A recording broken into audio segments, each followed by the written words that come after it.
అలాగే సునీత విలియమ్స్ దాదాపు 6 నెలల పాటు అంతరిక్షంలో ఉంది.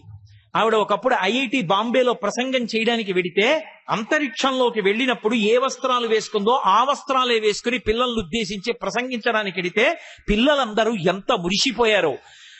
ఆ భూమ్యాకర్షణ శక్తి లేక గదిలో ఇలా తేలుతూ ఉండడంలో అరికాలు నేల మీద పెట్టడం కుదరదు కాబట్టి ఆగవలసి వస్తే ఈ కాలే దేనికో ఇలా అడ్డంగా పెట్టి ఆపుకుంటే అరికాలుకున్న మందంగా ఉండే తత్వం పాదం యొక్క పైభాగానికి వచ్చేసింది.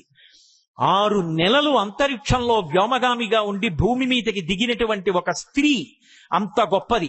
ఆవిడ ధైర్యంగా చెప్పుకుంది, అంత అంతరిక్షంలో 6 నెలలు ఉన్నా నేను భయపడకపోవడానికి 2 కారణాలు. నేను అంతరిక్షంలోకి కూడా నాతో పట్టుకెళ్ళినవి 2. ఒకటి వినాయక ప్రతిమ, 2 భగవద్గీత.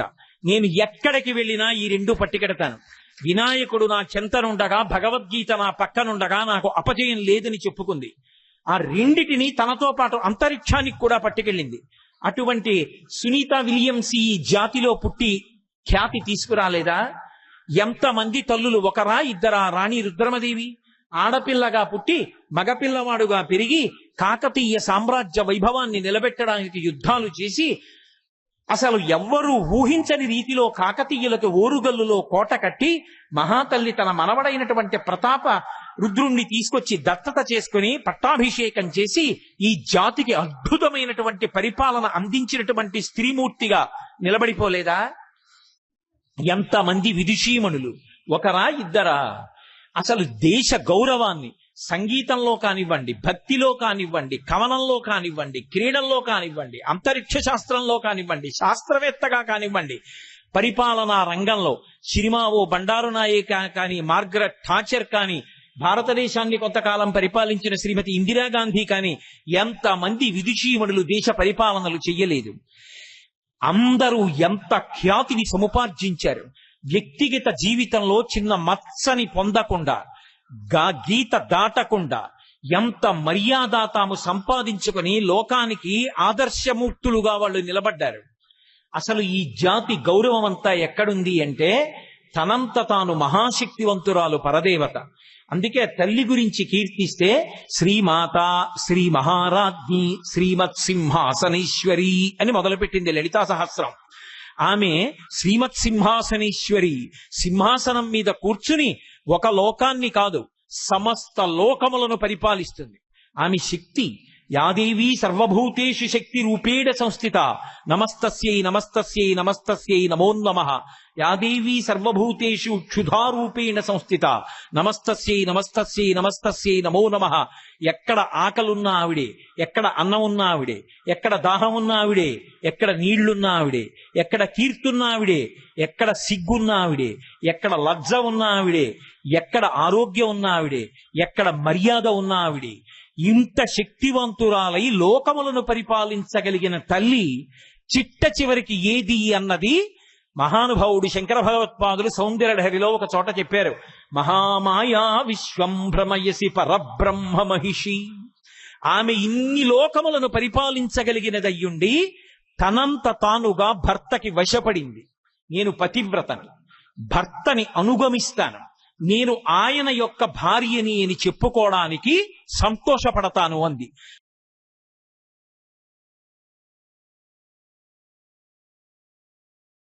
శ్రీరామాయణంలో ఒక అద్భుతమైనటువంటి వ్యక్తి సరమ.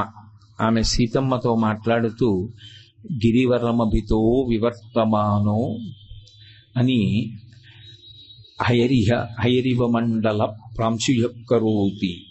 ఆ మండలాకారంలో తిరిగేటటువంటి గుర్రములు కలిగినటువంటి సూర్య భగవానుడు ఎవరున్నాడో ఆమెని తమిహ శరణు మభ్యుపైహి దేవి దివసకరం ప్రభవో హ్యయం ప్రజానాం అంటుంది.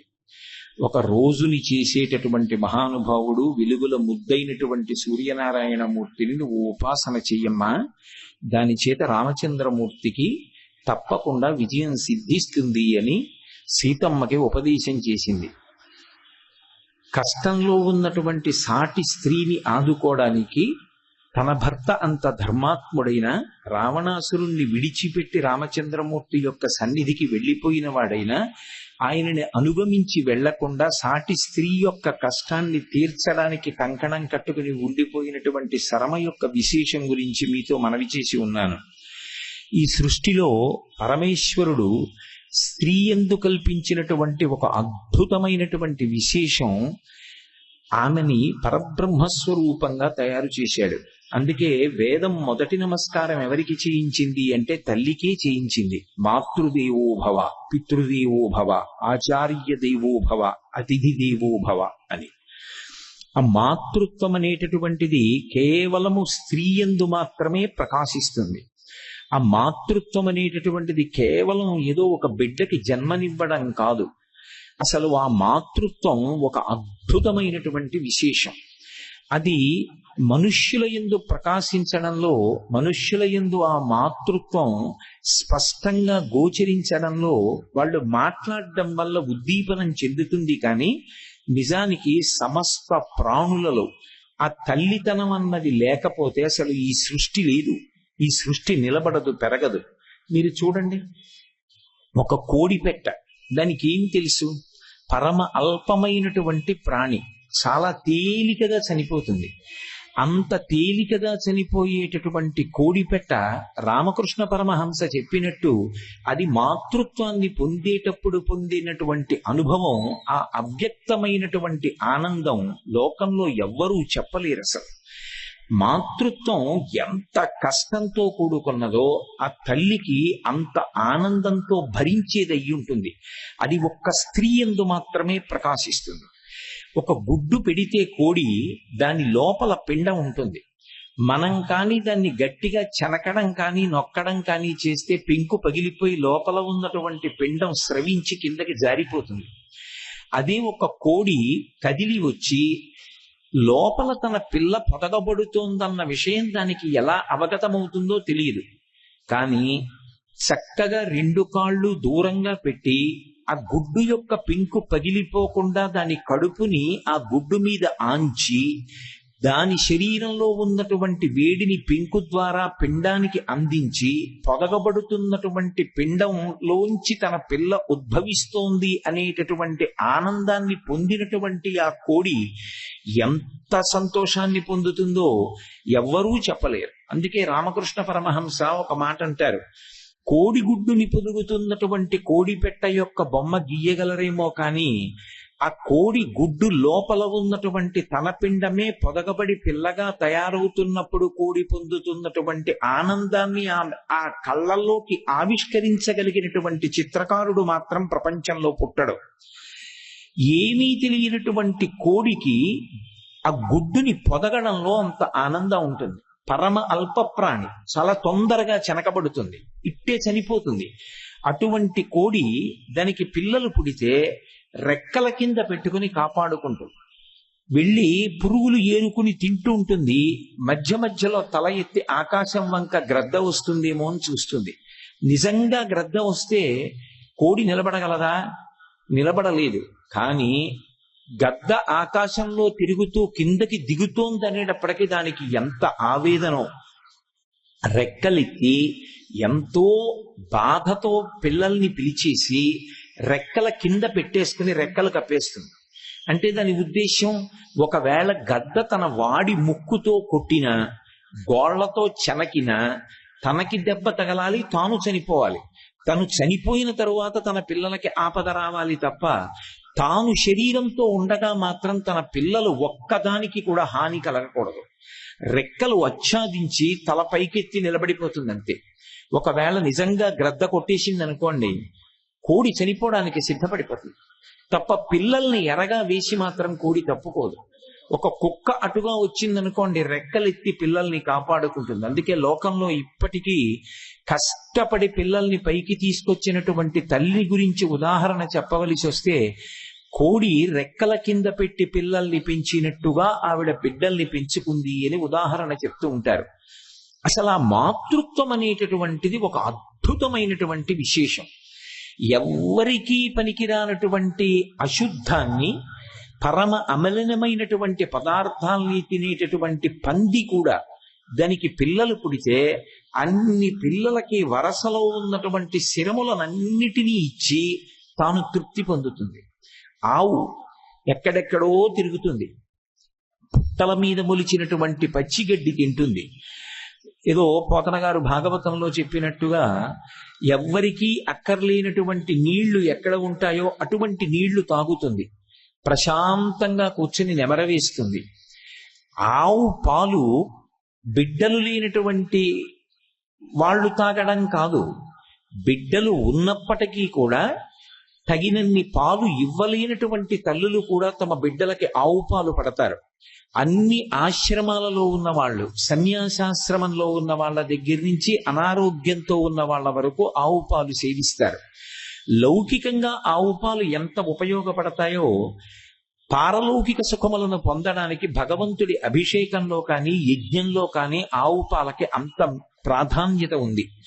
అంత గొప్ప పాలు ఇవ్వడానికి ఆవు తను తిన్న ఆహారాన్నైనా వెనక్కి తెస్తుందేమో కానీ ఒకసారి దూడ వచ్చి పొదుగులో మూతి పెట్టి 4 మాటలు గుద్దితే విడిచిపెట్టిన పాలని వెనక్కి తీయడం మాత్రం చేతకానిదై ఉంటుంది.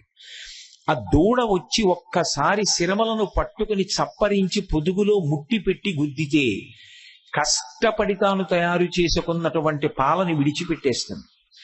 లోకంలో ఆ మాతృత్వం అనేటటువంటిది సమస్త ప్రాణుల యందు ప్రకాశిస్తుంది. మీరు చూడండి, ఒక ఆడపిల్లి పిల్లల్ని పెడుతుంది, మగపిల్లి ఎక్కడ వచ్చి చెనకుతుందోనని పిల్లి నోరు చాలా కఠినమైన పదునైనటువంటి పళ్ళతో ఉంటుంది. పిల్లని మెడ దగ్గర పట్టుకుంటుంది, నోటితోటి పట్టుకుని గోడ ఎగిరి ఎక్కుతుంది.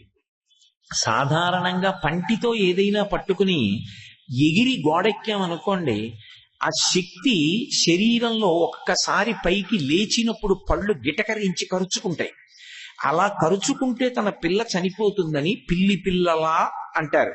అంత మెత్తగా ఉంటుంది. వృషదంశకమాత్ర సంబభూవాద్భుత దర్శన అంటారు వాల్మీకి రామాయణంలో. అంత మెత్తటి పిల్లి పిల్లని తన నోట కరుచుకుని గోడ మీదకెక్కి దూరంగా తీసుకెళ్లి మగపిల్లికి అందకుండా ఎక్కడో దాచిపెట్టి మళ్లీ వచ్చి ఒక్కొక్క పిల్లని తీసుకెళ్లి గూడు మారుస్తూ కాపాడుకుని వృద్ధిలోకి తెచ్చుకుంటుంది. ఎవరు నేర్పారు పిల్లికి? నీ బిడ్డల్ని ఇలా కాపాడుకోని ఎవరు నేర్పారు? అది మగపిల్లికి చేత కాదు, ఆడపిల్లి పిల్లల్ని అలా కాపాడుతుంది. కోడి పుంజుకి చేత కాదు గుడ్డుని పొదగడం కానీ, పిల్లల్ని రెక్కల కింద పెట్టుకుని తన ప్రాణాలైనా సరే అడ్డు పెట్టడం కానీ. అది ఒక్క కోడి పెట్టకే అలవాటు. ఎద్దు పాలు ఇవ్వదు, దూడని పోషించదు, కానీ ఒక ఆవుకి తెలుస్తుంది దాని గొప్ప.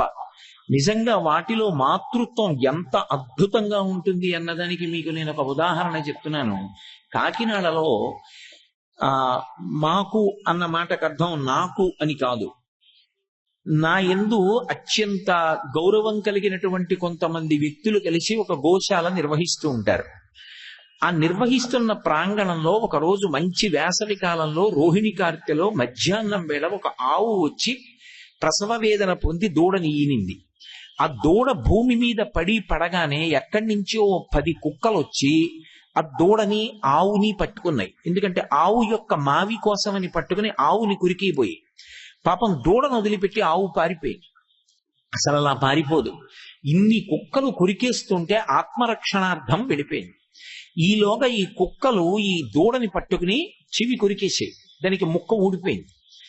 అక్కడ ఉన్నటువంటి కొంతమంది పిల్లలు చూసి కర్రలు తెచ్చి కుక్కని తరివేసి ఆ కుక్కల్ని తరివి దూడని తీసుకొచ్చి గోశాలలో అప్పచెప్పారు. అది అప్పుడే పుట్టినటువంటి దూడ, దానికి నిలబడడం రాదు. వెళ్ళి అంతటా వెతికారు. ఇప్పుడే ఈయన ఆవు వెళ్ళిందా అని అందరినీ అడిగారు. మాకు తెలియదంటే మాకు తెలియదన్నారు. ఆవుల్ని పెంచే వాళ్ళందరిళ్ళకి వెళ్ళారు, ఎక్కడ ఈయన ఆవు లేదన్నారు. ఆ ఆవు ఎట్టిడిపోయిందో తెలియదు. దీనికి పాలు తాగడం రాదు. అప్పటికి పాల సీసా తీసుకొచ్చి తిత్తి పెట్టి పోతపాలు దాని నోట్లో పోసే ప్రయత్నం చేశారు. పక్కన ఉన్నటువంటి ఆవు మరునాడు ఈనింది. అది ఈ దూడ వంకే చూస్తూ ఉండేది. ఈ ఆవు ఈనగానే దాని దూడతో పాటుగా దీనికి కూడా రోజు 2 శరములు ఇచ్చేది. 2 శరములు దాని దూడ తాగేది, 2 శరములు ఇది తాగేది. అలా ఆ దూడని ఇంకొక ఆవు సాకి పెంచి పెద్ద చేసింది. ఇప్పుడు ఆ ఆవుకి ఏ ఆవుని కుక్కలు కురికాయో ఆ ఆవుకు ఒక దూడ పుట్టింది. చిత్రం ఏంటంటే దూడని పొందినటువంటి ఆ ఆవు ఎక్కడైనా దూరంగా కుక్క కనపడితే ఇది పరిగెత్తికెళ్ళి కుమ్ముతూ ఉంటుంది. దాని దూడని చెనకుతాయేమో అని దానికి భయం. దాని బాల్యంలో జరిగిన సంఘటన దాని మనసు మీద అంత ముద్ర వేస్తుంది. అది ఉత్తప్పుడు కుక్కల వెంట పరిగెత్తేది కాదు. కానీ దానికి దూడ పుట్టిన తర్వాత కుక్క అరుపు వినపడితే పరిగెడుతుంది. పరిగెత్తి కుక్కను దూరంగా తరుగుతుంది. మాతృత్వము అనేటటువంటిది ఎంత గొప్పగా ఉంటుంది అనడానికి లోకంలో అసలు మనుష్య ప్రాణి కాదు, స్త్రీ ప్రాణిగా ఉన్నటువంటి సమస్త ప్రాణుల యందు ఆ మాతృత్వం ప్రకాశించడం అంత అద్భుతంగా ఉంటుంది. పాల్కురికి సోమనాథుడు చెప్పినట్టుగా మొగ్గగా ఉన్నప్పుడు బలవంతంగా విప్పి వాసన చూస్తే పసరిక వాసన వస్తుంది. ఆ మొగ్గ పువ్వు అయ్యేటప్పటికీ అందులోంచి సువాసనలు ఎలా వస్తాయో ఎవ్వరికీ తెలియదు. ఒక కన్యగా ఉండగా ఏమీ తెలియనటువంటి ఆడపిల్ల మాతృత్వాన్ని పొంది అమ్మా అనిపించుకునేటప్పటికీ ఆ బిడ్డల్ని సాకడంలో, బిడ్డల్ని పెంచి పెద్ద చెయ్యడంలో అన్ని గుణములు ఎలా వస్తాయో, ఎక్కడి నుంచి ఆ వాత్సల్యం వస్తుందో అర్థం కాదు. నిజంగా ఆ మాతృత్వము అనేటటువంటిది స్త్రీలయందు లేకపోతే ఇవాళ ఈ లోకము ఎలా నిలబడుతుంది? బాల్యంలో బిడ్డడు చేసేటటువంటి దోషములు అన్నీ ఇన్ని కవు, అంత భయంకరమైనటువంటి దోషములు చేస్తాడు. ఒక స్త్రీకి ప్రాణం ఏది అంటే మంగళసూత్రం. ఆ మంగళసూత్రాన్ని ఎవడైనా ముట్టుకున్నాడో చెయ్యి నరికేస్తుంది. అటువంటి అమ్మ బిడ్డణ్ణి కని ఆమె స్తన్యమిచ్చి బిడ్డణ్ణి పోషిస్తుంటే వీడు అమ్మ పాలు తాగుతూ అమ్మ మెడలో మంగళసూత్రాన్ని చేత్తో పట్టుకుంటాడు. అయినా సరే నా బిడ్డడు అన్న భావనతో పువ్వుల పొట్లం లాంటి ఆ చేతిని విప్పి ముద్దు పెట్టుకుని విడిచిపెట్టేస్తుంది. ఏ గుండెలలోంచి స్రవించిన పాలు తాగుతున్నాడో ఆ గుండెల్ని కాలు పెట్టి తంతాడు. అరికాలు ముద్దు పెట్టుకుని క్షమించేస్తుంది తప్ప నా గుండెల మీద తన్నిన కృతజ్ఞుడా అని ఆ కాలు విరవదు. నా మంగళసూత్రం పట్టుకుంటావురా అని చేతిని చెనకదు. ఆ మాతృత్వం సమస్త అపరాధములను క్షమించేస్తుంది. అందుకే శంకర భగవత్పాదులంతటి వారు ఒక మాట అంటారు, లోకంలో కుపుత్రో జాయేత కచిదపి కుమాతా నభవతి. లోకంలో దుర్మార్గుడైనటువంటి కుమారుడు ఉంటాడేమో, దుర్మార్గురాలైనటువంటి తల్లి మాత్రం లోకంలో ఉండదు. అమ్మ ఎక్కడ ఉండనివ్వండి అమ్మే. అమ్మకి లోకంలో ఒక విషయం బాగా తెలుసు. బిడ్డడి యొక్క ఆకలి అమ్మ గ్రహించినట్టుగా ఎవ్వరూ గ్రహించరు. తండ్రి దాన్ని గ్రహించలేడు. తల్లి మాత్రం బిడ్డడు ఏడిచిన ఏడుపులో ఉన్నటువంటి ఆర్ద్రతని బట్టి వాడికి ఆకలేస్తోంది అని పసిగట్టగలుగుతుంది. అందుకే లోకంలో అన్ని స్వరూపాలు తానైనటువంటి శంకరుడు కూడా అన్నం పెట్టే అధికారాన్ని మాత్రం తాను పుచ్చుకోలేదు. ఆయన నిజానికి కంటికి కనపడేటటువంటి 8 భూతములుగా ఆయనే ప్రకాశిస్తున్నాడు. శంకరుడు దక్షిణామూర్తి స్తోత్రం చేస్తూ భూరంభంశనలో నిలోంబర మహార్నాథో హిమాంసు పుమాన్ ఇచ్చాభాతి చరాచరాత్మక విదం యస్యైవ మూర్త్యష్టకం నాణ్యత్కించన విద్యతే విమృశతాం యస్మాత్ పరస్మాత్ విభో తస్మై శ్రీ గురుమూర్తయే నమ ఇదం శ్రీ దక్షిణామూర్తయే అంటారు. అష్టమూర్తి తత్వంగా ప్రకాశించేటటువంటి శంకరుడు కాంచీపురంలో పృథివీలింగంగా, జంబుకేశ్వరంలో జలలింగంగా, శ్రీకాళహస్తిలో వాయులింగంగా, అరుణాచలంలో అగ్నిలింగంగా, చిదంబరంలో ఆకాశలింగంగా, కోణార్కలో సూర్యలింగంగా, సీతాకుండంలో చంద్రలింగంగా, ఖాట్మండూలో యజమానలింగంగా 8 మూర్తులుగా ఆయనే ప్రకాశిస్తున్నాడు. 8 మూర్తులుగా ఆయనే ప్రకాశించి అంతటా ఆయనే నిండి నిబిడీకృతమైనప్పటికీ కూడా అన్నం పెట్టే అధికారాన్ని మాత్రం ఆయన తన యందు ఉంచుకోలేదు. అది భార్య అయినటువంటి పార్వతీదేవికిచ్చి నువ్వు అన్నపూర్ణ, నువ్వు లోకాలకి అన్నం పెట్టు అన్నాడు. ఎందుచేత అంటే బిడ్డల యొక్క ఆకలి తెలుసుకోగలిగినటువంటి లక్షణము అమ్మయందుంటుంది తప్ప తండ్రి యందు ఉండదు. ఆ మాతృత్వానికి ఉండేటటువంటి అద్భుతమైన లక్షణం అది. తల్లి తండ్రి కూర్చుని మాట్లాడుకుంటున్నారు అనుకోండి, ఎక్కడో పిల్లవాడు అరిచాడు. సాధారణంగా తండ్రి నీకెప్పుడు పిల్లల మీద ప్రేమతో అదే గోల, వాడేం పిలవలేదు నువ్వే అనుకుంటున్నావు అంటాడు. కాదు, వాడెక్కడో అరిచాడు అంటుంది అని పరుగు పరుగున వెళ్ళి చూస్తుంది. నిజమే, వాడెక్కడో జారిపడి అమ్మా అని అరుస్తాడు. అమ్మకి ఆర్తితో పిలిచిన కేక వినపడినట్టుగా నిజానికి తండ్రికి వినపడదు. ఆ మాతృత్వం అనేటటువంటిది ఒక అద్భుతమైనటువంటి ప్రకాశం. ఆ ప్రకాశాన్ని పరమేశ్వరుడు ఒక్క స్త్రీమూర్తి ఎందే పెట్టాడు. అందుకే కడుపు తడిమి ఆకలి తీర్చి అన్నం పెట్టగలిగినటువంటి ఆ సౌహార్ద్ర లక్షణము తనంత తానుగా స్త్రీ యందు ప్రకాశిస్తుంది. కాబట్టే తాను తన యందు ఉంచుకోకుండా అన్నం పెట్టే లక్షణాన్ని భార్య అయిన పార్వతీదేవికి ఇచ్చాడు. ఆవిడ అన్నపూర్ణగా నిలబడిందనుకోండి, ఏదో బిడ్డలు వచ్చి అడిగిన తరువాత లోపలికి తీసుకెళ్లి వచ్చి గిన్నెతో అన్నం పెట్టడం కాదు. ఉభౌ దర్వీ కుంభౌ మణిగణక సంభావిత గుణౌ దధానా పాణిభ్యాం అమృతరసమృష్ణాన్న కలితౌ కలాఢ్యా కళ్యాణీ కలిత సదనా గిరిసి శిరసస్య సౌ భ్రామర్యంబా రచయితు మధిష్టార్థ విభవం అంటారు శ్రీశైల సుప్రభాతంలో. ఆమె మణిగణఖచితమైనటువంటి బంగారు పాత్రలో పాయసం పోసి ఎడంచేత్తో పట్టుకుని కుడి చేత్తో బంగారు తెడ్డు పట్టుకుని పాయసంలో ముంచి సిద్ధంగా ఉంటుందిట. ఏమో ఏ బిడ్డడు ఆర్తితో అడుగుతాడో నేను అన్నం పెట్టాలని.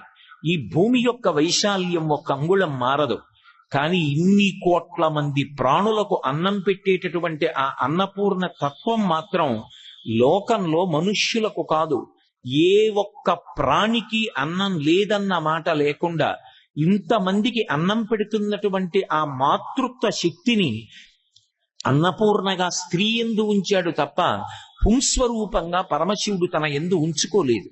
అంటే బిడ్డల యొక్క కడుపు తడిమి ఆకలి తీర్చడంలో అమ్మకి ఉండేటటువంటి ఆర్తి ఎలా ఉంటుందో చూడండి. లోకంలో ఒక దృష్టాంతం చెప్తుంటారు.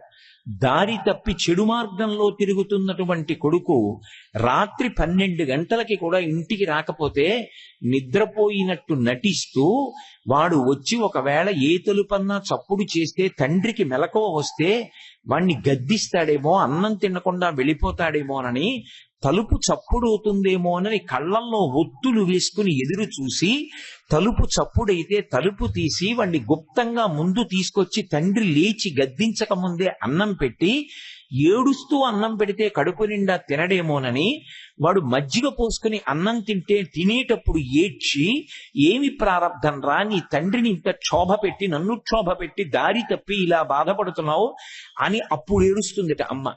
వాడు ఎక్కడ అన్నం తినడోనని ముందు ఏడ్పు కూడా ఏడవదు. అంతటి మహాత్యాగశీలత్వం ఏదో శిక్షణా కేంద్రాల వల్ల రాదు. అది ఏదో తల్లితనంలో ఈ మమకారం కానీ తల్లితనంలో కారుణ్యాన్ని కానీ నేర్పడానికి శిక్షణా కేంద్రాలు లోకంలో లేవు. లలితాపరా భట్టారిక స్వరూపాన్ని చూడ్డానికి ఏ కాంచీపురమో శృంగేరియో వెళ్ళక్కర్లేదు.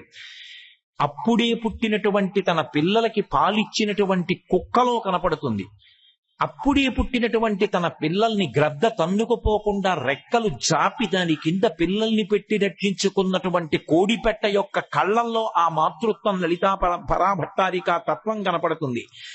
లోకంలో ఆ మాతృత్వం అనేటటువంటిది లేని నాడు అసలు ఈ సృష్టి లేనే లేదు. ఎందుచేత అంటే ఒక మాట చెప్తారు పెద్దలు, స్త్రీకి జీవితంలో అన్నిటికన్నా గొప్పదేది అంటే మంగళసూత్రమే. ఆ మంగళసూత్రం కన్నా గొప్పది ఇంకొకటి ఉండదు. నా భర్త అదొక్కటే. మీరు చూడండి, లోకంలో పురుషుడు అనలేని మాటలు 2 స్త్రీ మాత్రమే అంటుంది. ఈ 2 మాటలు పురుషుడు తన జీవితంలో అనలేడు, స్త్రీ అంటుంది. ఇది నేను కేవలం పొగడడానికి అంటలేదు, శాస్త్రాన్ని ఆధారం చేసుకు చెప్తున్నాను. నేను మీ చేతిలో వెళ్ళిపోవాలి, ఈ మాట స్త్రీ ఒక్కతే అంటుంది. ఆమెకి ఎప్పుడూ కూడా ఆయన తర్వాత తాను అన్న భావన ఆమె అంగీకరించదు. ఈ పసుపు కుంకాలతో ఈ మంగళప్రదత్వంతో మీ చేతుల మీద నేను వెళ్ళిపోవాలి, ఇది కోరుకోగలిగినది ఎవరు అంటే ఒక్క స్త్రీయే కోరుకుంటుంది. బిడ్డడికి ఆపద కలిగిందనుకోండి, బిడ్డడికి ఏదైనా కష్టం వచ్చిందనుకోండి, వెంటనే నా ఆయుర్దాయం పోసుకుని నువ్వు బ్రతకరా నాన్న అనగలిగినది ఎవరు అంటే అమ్మ ఒక్కతే. ఆమె ఎంత చదువుకుంది అన్నది పక్కన పెట్టండి, ఆమె ప్రాణం ఎంత వెంపర్లాడిపోతుందో, ఆ మాతృత్వానికి ఉన్నటువంటి విశేషం ఏమిటో నిజంగా పరమేశ్వరుడు ఎలా సృజించాడో అర్థం చేసుకున్న నాడు ఎక్కడైనా స్త్రీ కనపడితే ప్రతి స్త్రీయందు మాతృత్వము నిబిడీకృతమై ఉంటుంది. కాబట్టి కన్నుదోయికి అన్య కాంతలడ్డంబైన మాతృభావన చేసి మరలువాడు అంటారు పోతన గారిని. ఇంత పరమ పవిత్రమైనటువంటి అమ్మవారి విభూతిని సంతరించుకున్న తల్లి అని ఆమె పాదముల వంక చూసి నమస్కారం చేసి తప్పుకుంటాడు తప్ప అన్యమైనటువంటి భావన మనసులో పొంగేటటువంటి అవకాశమే ఉండదు. ఈ జాతిలో ఎప్పుడు అనవసరపు విషయాలు ప్రబలుతాయంటే సంస్కృతిని ఉపదేశం చెయ్యనప్పుడు, కావ్య పురాణాంతర్గతంగా స్త్రీ యొక్క వైశిష్ట్యాన్ని ఎంత గొప్పగా ఆవిష్కరించారో ప్రబోధం చెయ్యడం ఆగిపోయినప్పుడు లోకంలో నేర మనస్తత్వం పెరుగుతుందేమో కానీ మంచి మాటలు కావ్య పురాణాంతర్గతంగా వేదాంతర్గతంగా స్త్రీని ఎంత గౌరవించి మాట్లాడాయో చెప్పినప్పుడు అసలు నేరముల సంఖ్య అలా ఉండదు. కాబట్టి అది ఒక్క తల్లికే చెల్లుతుంది. అది మీరు ఎన్ని చెప్పండి, ఏం చెప్పండి, చదువుకుందా చదువుకోలేదా అన్న దానితో సంబంధం ఉండదు. అవసరమైతే తన ప్రాణం వదిలేస్తుందంటే అమ్మ. అది పురుషుడి వలన వశం కాదు, అది ఒక్క స్త్రీకే సాధ్యం. ఆ మాతృత్వం అపురూపం. అసలు దాని చేత స్త్రీ పట్టాభిషేకాన్ని పొందింది. నాకు ఈ మాట చెప్తున్నప్పుడు ఒక విషయం జ్ఞాపకానికి వస్తుంటుంది. ఎప్పుడు నేను ఒకసారి నిడదవోలు స్టేషన్లో నిలబడి ఉండగా ఏదో రైలు వచ్చింది. అది పాసింజర్ రైలు అనుకుంది. పాపం ఎవరో అసలు ఏమీ చదువుకోనటువంటి కుటుంబం, 3 బిడ్డలు, చిన్న చిన్న బిడ్డలతోటి కడుపు నిండా అన్నం తిందో లేదో కూడా, సగం బట్ట కట్టుకుందో లేదో, భర్త, 3 పిల్లలు నించున్నారు. అది బహు తక్కువ చోట్ల మాత్రమే ఆగేటటువంటి చాలా వేగంగా వెళ్ళిపోయే రైలు. అది ఏదో కారణాల చేత, సాంకేతిక కారణానికి ఆ స్టేషన్లో ఆగింది. అది విశాఖపట్నంలో దిగచ్చు అనుకున్నారో, నర్సీపట్నంలో దిగచ్చు అనుకున్నారో, మరి ఎక్కడికి వెళ్ళాలనుకున్నారో తెలియక అది పాసింజర్ అనుకుని ఈ భార్య భర్త 3 పిల్లలు అందులోకి ఎక్కేశారు. ఎక్కేసిన తర్వాత అందులో ఉన్న వాళ్ళు ఎవరో చెప్పారు ఇది వెళ్ళదని. ఇది వెళ్ళదు అని చెప్పడంలో పొరపాటున ఏమైందంటే ముందు మొగాయిని దూకేసి పిల్లల్ని దింపుతున్నాడు. ఈ తల్లి దిగిపోయింది. ఈలోగా పెట్టి లోపలికి వెళ్ళిపోయాడు చిన్న పిల్లాడు. వాడి కోసం ఈవిడ అరుస్తోంది. రైలు వెళ్ళిపోయింది. రైలు వెళ్ళిపోతోందమ్మా, నువ్వు పడిపోతావు పట్టాల మీద, నువ్వు వెళ్ళొద్దు, ఎక్కద్దని ప్లాట్ఫామ్ మీద ఉన్న వాళ్ళందరూ ఆవిడ్ని పట్టుకుంటున్నారు. నా బిడ్డడు వెళ్ళిపోతున్నాడు అందులోనూ, నేను చచ్చిపోయినా పర్వాలేదని ఆవిడ వెళ్ళిపోతున్నటువంటి రైలు ఊచ పట్టుకుని ఎక్కేయడానికి ప్రయత్నిస్తోంది. కిటికీ ఊచలు పట్టుకుని వేలాడతానంటుంది. నేను నిజంగా ఎంత గగుర్పాటు చెందానంటే, ఆ భర్త ఏమీ తెలియని అమాయకుడు, అలా ఎక్కుతావు చచ్చిపోతావు, ఇంతమంది పట్టుకుంటే వినమే అని కొట్టేశాడు. ఒక పక్క భర్త కొట్టేస్తున్నాడు, ఒక పక్క ఒంటి మీద బట్ట సరిగ్గా లేదు, జారిపోయింది. ఆమె గుండెలు బాదుకుంటూ రైలు వెళ్ళిపోయిన వైపు పరిగెత్తి వెళ్ళిపోతోంది అంతే. కానీ మహానుభావుడు, నేను మర్చిపోలేను, ఆ స్టేషన్ సూపరింటెండెంట్ వాకీటాకీలో మాట్లాడి రైలు ఆఫ్ చేశాడు. ఇక్కడ ఒక తల్లి ప్రాణంతో నిలబడేటట్టు లేదు, పిల్లవాడు ఉండిపోయాడు. పరిగెత్తికెళ్ళి ఆ పిల్లాన్ని తీసుకొచ్చారు. ఈలోగా పాపం ఆవిడ స్పృహ తప్పిపోయింది. సరే స్పృహ వచ్చింది అనుకోండి, అందరూ ఏదో తలకో 10 రూపాయలు ఇచ్చారు. బహుశా తల్లి సేద తీరుంటుంది బిడ్డల్ని చూసుకుని. తన బిడ్డలు 3 ఉన్న ఒక్క బిడ్డ రైలులో ఉండిపోతే అంత ఖేదపడిపోయింది. ఆమెని కొట్టాడు అతను, ఆమె మాత్రం ప్రాణం వదిలేయడానికి సిద్ధపడిపోయింది ఆ ఒక్క పిల్లాడి కోసం. అటువంటి మాతృత్వానికి ఏదైనా ప్రతిఫలం ఉంటుందా? రుణం తీర్చుకోవడం ఉంటుందా? అందుకే వేదమంతటిది అమ్మ విషయంలో నువ్వు రుణం తీర్చుకోలేవని చెప్పి. తల్లి యొక్క తండ్రి యొక్క రుణాన్ని ఎవరూ తీర్చుకోలేరు. కానీ తండ్రి యొక్క రుణం తీర్చుకోవాలి అంటే ఒక ప్రత్యేకమైనటువంటి యాగం ఉంది. ఆ యాగం చేస్తే మాత్రం పితృ రుణం తీరిపోతుంది, అమ్మ రుణం తీరదు. అందుకే ఈ దేశంలో ఒక సత్సంప్రదాయం ఉంది. సన్యాసాశ్రమం తీసుకుని పీఠాధిపత్యం పొందినా సరే, ఇలా సన్యాసాశ్రమం తీసుకుని పీఠాధిపత్యం పొంది పీఠాధిపతిగా కూర్చున్నారనుకోండి, వెంటనే తండ్రి గారు అలా వస్తే పీఠాధిపతి లేచి నిలబడరు. అందరితో పాటే పూర్వాశ్రమంలో తండ్రి కూడా పీఠాధిపతికి నమస్కారం చేసి వెళ్ళిపోతారు. అదే తల్లిగారు వస్తున్నారనుకోండి, పీఠాధిపతి లేచి నిలబడతారు. తల్లి అన్న మాటకి సన్యాసాశ్రమంలో కూడా అంత గౌరవాన్ని ఉంచింది శాస్త్రం. ఎందుకని అంటే ఆ మాతృత్వానికి పరమేశ్వరుడంతటి వాడు కూడా అంత విలువని అంత గౌరవాన్ని ఇచ్చి నమస్కరించాడు. నిన్ననే మీతో మనవి చేశా, స్త్రీ విషయంలో నాకు సాష్టాంగ నమస్కారం అక్కర్లేదు, పంచాంగ నమస్కారం చాలన్నాడు. భగవంతుడంతటి వాడు ఆ మాతృత్వం ముందు మోకరిల్లిపోయాడు.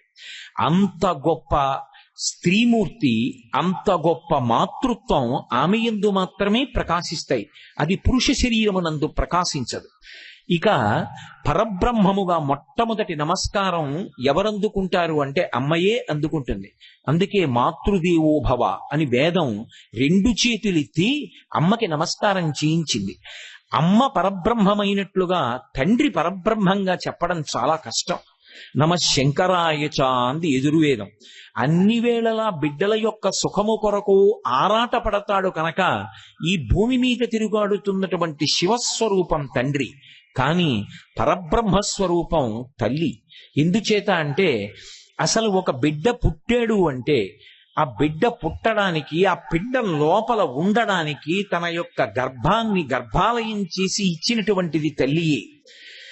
లోకంలో ఒక మాట చెప్తూ ఉంటారు, ఇంగ్లీష్ లో ఓ మాట అంటారు, from womb to tomb she's the innocent lamb అంటుంటారు. ఒక స్త్రీ తల్లి కడుపు దగ్గర నుంచి సమాధి వరకు ఆమె యొక్క స్పర్శ లేకుండా అసలు జీవనం సాగదు. అంత రాశీభూతమైన అమాయకత్వం. ఏ ప్రతిఫలాన్ని కోరనిది లోకంలో ఎవరైనా ఉంటే అమ్మ ఒక్కటే. సేద తీరడం అన్న మాట ఉంటే అమ్మ ఒక్కటే. అమ్మ దగ్గర సేద తీరినట్టుగా లోకంలో ఎక్కడా సేద తీరలేరు.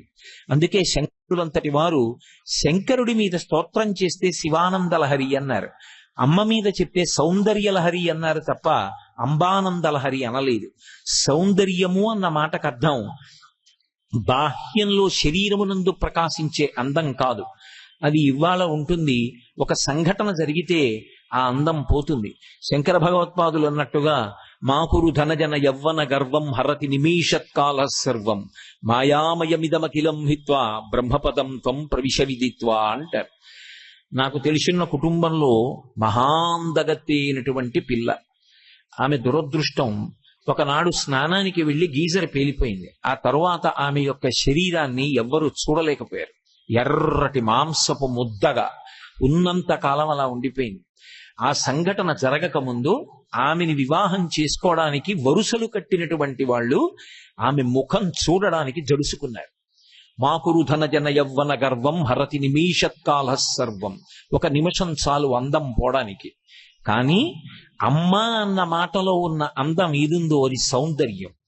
అది ఎంత వయసు వచ్చినా పెరుగుతుంది తప్ప తరిగిపోయేది కాదు. అమ్మ కడుపులో ఉండగా నాభీబంధం, అమ్మ తిన్న అన్నంలో సారాన్ని నాభి ద్వారా బిడ్డకు అందిస్తుంది. అమ్మ కడుపులోంచి బిడ్డడు బయటికి వచ్చేసిన తరువాత నాభి కోసేస్తారేమో కానీ హృదయ బంధం అలాగే నిలబడిపోతుంది. ఈమె నా తల్లి, వీడు నా బిడ్డడు, ఆ సంబంధం పోదు. చిట్ట చివరికి ప్రాణ అపాన వ్యాన బుధాన సమాన నాగ కూర్మ కృకర ధనంజయ దేవదత్తములనేటటువంటి 10 వాయువులలో వ్యానవాయువు అనేటటువంటి వాయువు శిథిలమైనటువంటి ఆస్తి మీద యాజమాన్యపు హక్కు పెట్టుకున్నట్టుగా శరీరాన్ని ఆశ్రయించి ఉండిపోతుంది. ఆఖరణ ఏదో పాడుపడిపోయిన ఒక భవనం ఉందనుకోండి, ఎవరైనా చటుక్కుని అమ్మేస్తారేమోనని ఇది ఫలానా వారికి చెందినది అని అక్కడ ఒక చిన్న ఫలకం పెడుతూ ఉంటారు. అలాగే ఇందులోంచి జీవుడు వెళ్ళిపోయినా ఈ శరీరము నాది అనేటటువంటి ఒక అభిమాన దేవత ఉండిపోతుంది. అది ఎప్పుడు వెళ్ళిపోతుందంటే కడుపున పుట్టినటువంటి కొడుకు శ్మశానంలో ఆనంద హోమం చేసి, పిచ్చి అమ్మా ఈ శరీరం జర్జరీభూతం అయిపోయింది, ముసలిదైపోయిందమ్మా, ఎందుకు సహకరించదు, దానిలో ఎందుకుంటావు, మా మీద మమకారంతో కదూ అమ్మా, మేము యోగ్యమైన మార్గంలో నడుస్తాం, నువ్వు ఈ శరీరాన్ని విడిచిపెట్టి వేరొక శరీరంలో ప్రవేశించు అని కొడుకు ప్రార్థన చేస్తే వ్యానవాయువు వదిలిపెడుతుంది. అంటే అమ్మకి బిడ్డలకి ఉండేటటువంటి అనుబంధం ఎంత గొప్పగా ఉంటుందో, అసలు ఆ మాతృత్వంలో ఉండేటటువంటి అద్భుతం అటువంటిది. ఆమె పడనటువంటి కష్టం ఉండదు. కాలు జారుతుందేమో భయం. లోపల పెరుగుతున్నటువంటి పిండం యొక్క చిత్రాన్ని ఎవరైనా చూపిస్తే హడిలిపోతారు. అంత భయంకరమైనటువంటి పంజరం తయారై సప్త ధాతువులు, చర్మము, రక్తము, మాంసము, కొవ్వు, అస్థి, శుక్ల, మేధ ఏర్పడుతుంటే జీవుడు అనుప్రవేశం చేస్తే కాలు పెట్టి పిల్లవాడు కడుపులో తంతే పరమ సంతోషంగా కిలకిలా నవ్వుతూ అమ్మకి చెప్తుందమ్మా, ఇక్కడ వాడు తంతున్నాడమ్మా అని పొంగిపోతుంది. అంత కష్టపడి నిత్తురు పోగొట్టుకుని పునర్జన్మ పొంది బిడ్డణ్ణి కంటుంది. కన్న తర్వాత ఆ బిడ్డడు బయటికి వచ్చినప్పుడు బిడ్డడు అమ్మకి కృతజ్ఞత చెప్పాలా, అమ్మ బిడ్డడికి కృతజ్ఞత చెప్పాలా అంటే అసలు బిడ్డడు కాదు కృతజ్ఞత చెప్పేది, వాడికి ఏం తెలుసని అజ్ఞానావస్థలో ఉంటాడు. కానీ వాడు నా బిడ్డడు అని వాణ్ణి పొదివిట పట్టుకుని దగ్గరికి చేర్చుకుని ఎంత పరవశించిపోతుందో. ఆ జన్మాంతరం ఆమె కోరేది ఏవీ ఉండదు. అందుకే సౌందర్యము అన్న మాటకి పర్యాయ పదమైంది. 95 ఏళ్లు రానివ్వండి, ఒళ్ళు ముడతలు పడిపోనివ్వండి, గాజు బొమ్మ అయిపోనివ్వండి, ఆఖరికి సంతలో కొన్న బొమ్మ ఎంతుంటుందో అంత చిన్నదైపోయి ఓ చిన్న మంచంలో పడుకుని ఉండనివ్వండి. రాత్రి కొడుకు 11 గంటలకు వచ్చి భోజనానికి కూర్చుని 2 నిమిషాల్లో లేచిపోతే పడుకున్నట్టుగా ఉన్న అమ్మ కొడుకుని పిలిచి, నాన్న 2-3 రోజుల నుంచి ఇలాగే వస్తున్నావురా, 5 నిమిషాల్లో లేచిపోతున్నావు, ఇలా అయితే ఆరోగ్యం ఎక్కడ నిలబడుతుందిరా అంటుంది. వడ్డించక్కర్లేదు, వాడు భోజనాన్ని దగ్గర నుంచి లేచిపోయినటువంటి సమయాన్ని బట్టి తల్లడిల్లిపోతుంది ఆవిడ హృదయం. అమ్మ లాంటి ప్రాణి లోకంలో ఉండదు. దురదృష్టము అన్న మాట ఎప్పుడు అన్వయం అవుతుందంటే జీవితంలో అమ్మ పోయిన నాడే. అమ్మ ఉన్న నాళ్ళు ఓదార్పుకి లోటు లేదు. ఎంత పెద్దదైపోనివ్వండి, అమ్మ దగ్గరికి వెళ్ళి కూర్చుంటే అమ్మ గాజు పొరలాంటి చేత్తో చేతిలో నెత్తురు కూడా ఉండదు, తెల్లగా అయిపోతుంది. ఆ బక్క చిక్కిపోయిన వేళ్లతో బోసినోటితో నవ్వుతూ కొడుకు చెయ్యి పట్టుకుని తొడ మీద పెట్టుకుని, ఏ నాన్న అన్నం తిన్నావా అని ఆ అమ్మ పలకరిస్తుంటే, అమ్మ 60 ఏళ్ళు వచ్చినా కొడుక్కి జ్వరం వస్తే బొటనవేలితో విభూతి పెట్టి చంద్రశేఖర చంద్రశేఖర చంద్రశేఖర రక్షమాం, చంద్రశేఖర చంద్రశేఖర చంద్రశేఖర పాహిమాం అంటుంటే అమ్మ దగ్గర లభించిన ఓదార్పు ప్రపంచంలో ఎక్కడ లభిస్తుంది? అమ్మ దగ్గర లభించడం కాదు, అమ్మ వెళ్ళిపోయిన తరువాత, అంటే నా ఉద్దేశ్యం అమంగళకరంగా మాట్లాడలేక అలా అంటున్నాను. అమ్మ శరీరం పడిపోతే అమ్మ కట్టి విప్పినటువంటి చీరలు బొంత కుట్టుకుని పడుకున్నా నిద్రపడుతుంది, సేద తీరుతుంది. అమ్మ కట్టి విప్పిన బట్టకి కూడా అంత ప్రేమ, ఆ బట్టకి కూడా అంత ఓదార్పు. అమ్మ వేసుకుని విప్పిన చెప్పులకు అంత ఓదార్పు, అమ్మ పెట్టుకున్న కళ్ళజోడికి అంత ఓదార్పు. వాటి వంక చూసేటప్పటికే మనసు ఏదో ఆర్ద్రతని పొందుతుంది, ఎంత సంతోషాన్ని పొందుతుందో. అమ్మలాంటి వ్యక్తి ఇక సృష్టిలో ఉండదు. అందుకే జగన్మాత అంతటిది కూడాట తల్లిని తీసేయవలసి వస్తే బెంగ పెట్టుకుందిట.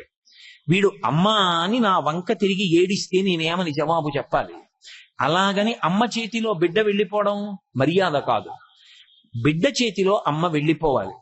ఒక్క అమ్మని నేను తీసుకోవలసి వస్తే 3 అమ్మల్ని చూపించి అమ్మని తీసుకుంటానని, ఒరేయ్ నీకు భూమాతనిచ్చాను, ఎప్పుడూ ఈ తల్లి నువ్వు ఎక్కడ ఉన్నా అమ్మ ఒడిలోనే ఉన్నావు అని ఈ అమ్మనిచ్చింది. దేశమాత, ఈ దేశానికి అంతటికి అధిష్టానం ఉంది, అది దర్శించారు దేశభక్తులు. ఇది ఈ దేశం యొక్క ఋషి సంప్రదాయం. ఇది కేవలం మట్టి అని వాళ్ళు అనలేదు. వందే మాతరం, వందే మాతరం, సుజలాం సుఫలాం మలయజ శీతలాం సస్య శ్యామలాం వందే మాతరం అంటాడు బకించంద్ర చటర్జీ. ఒక వాల్మీకి ఎటువంటి వాడో, ఒక వ్యాసుడు ఎటువంటి వాడో, నా దృష్టిలో బకించంద్ర చటర్జీ కూడా అటువంటి వాడే. అలా దేశమాతనంతటినీ కూడా ఒక రూపంగా చూసి ఆరాధించాడు మహానుభావుడు. నీకు దేశమాతనిచ్చాను, ఒక్క అమ్మని తీసుకోవలసి వస్తే గోమాతనిచ్చాను.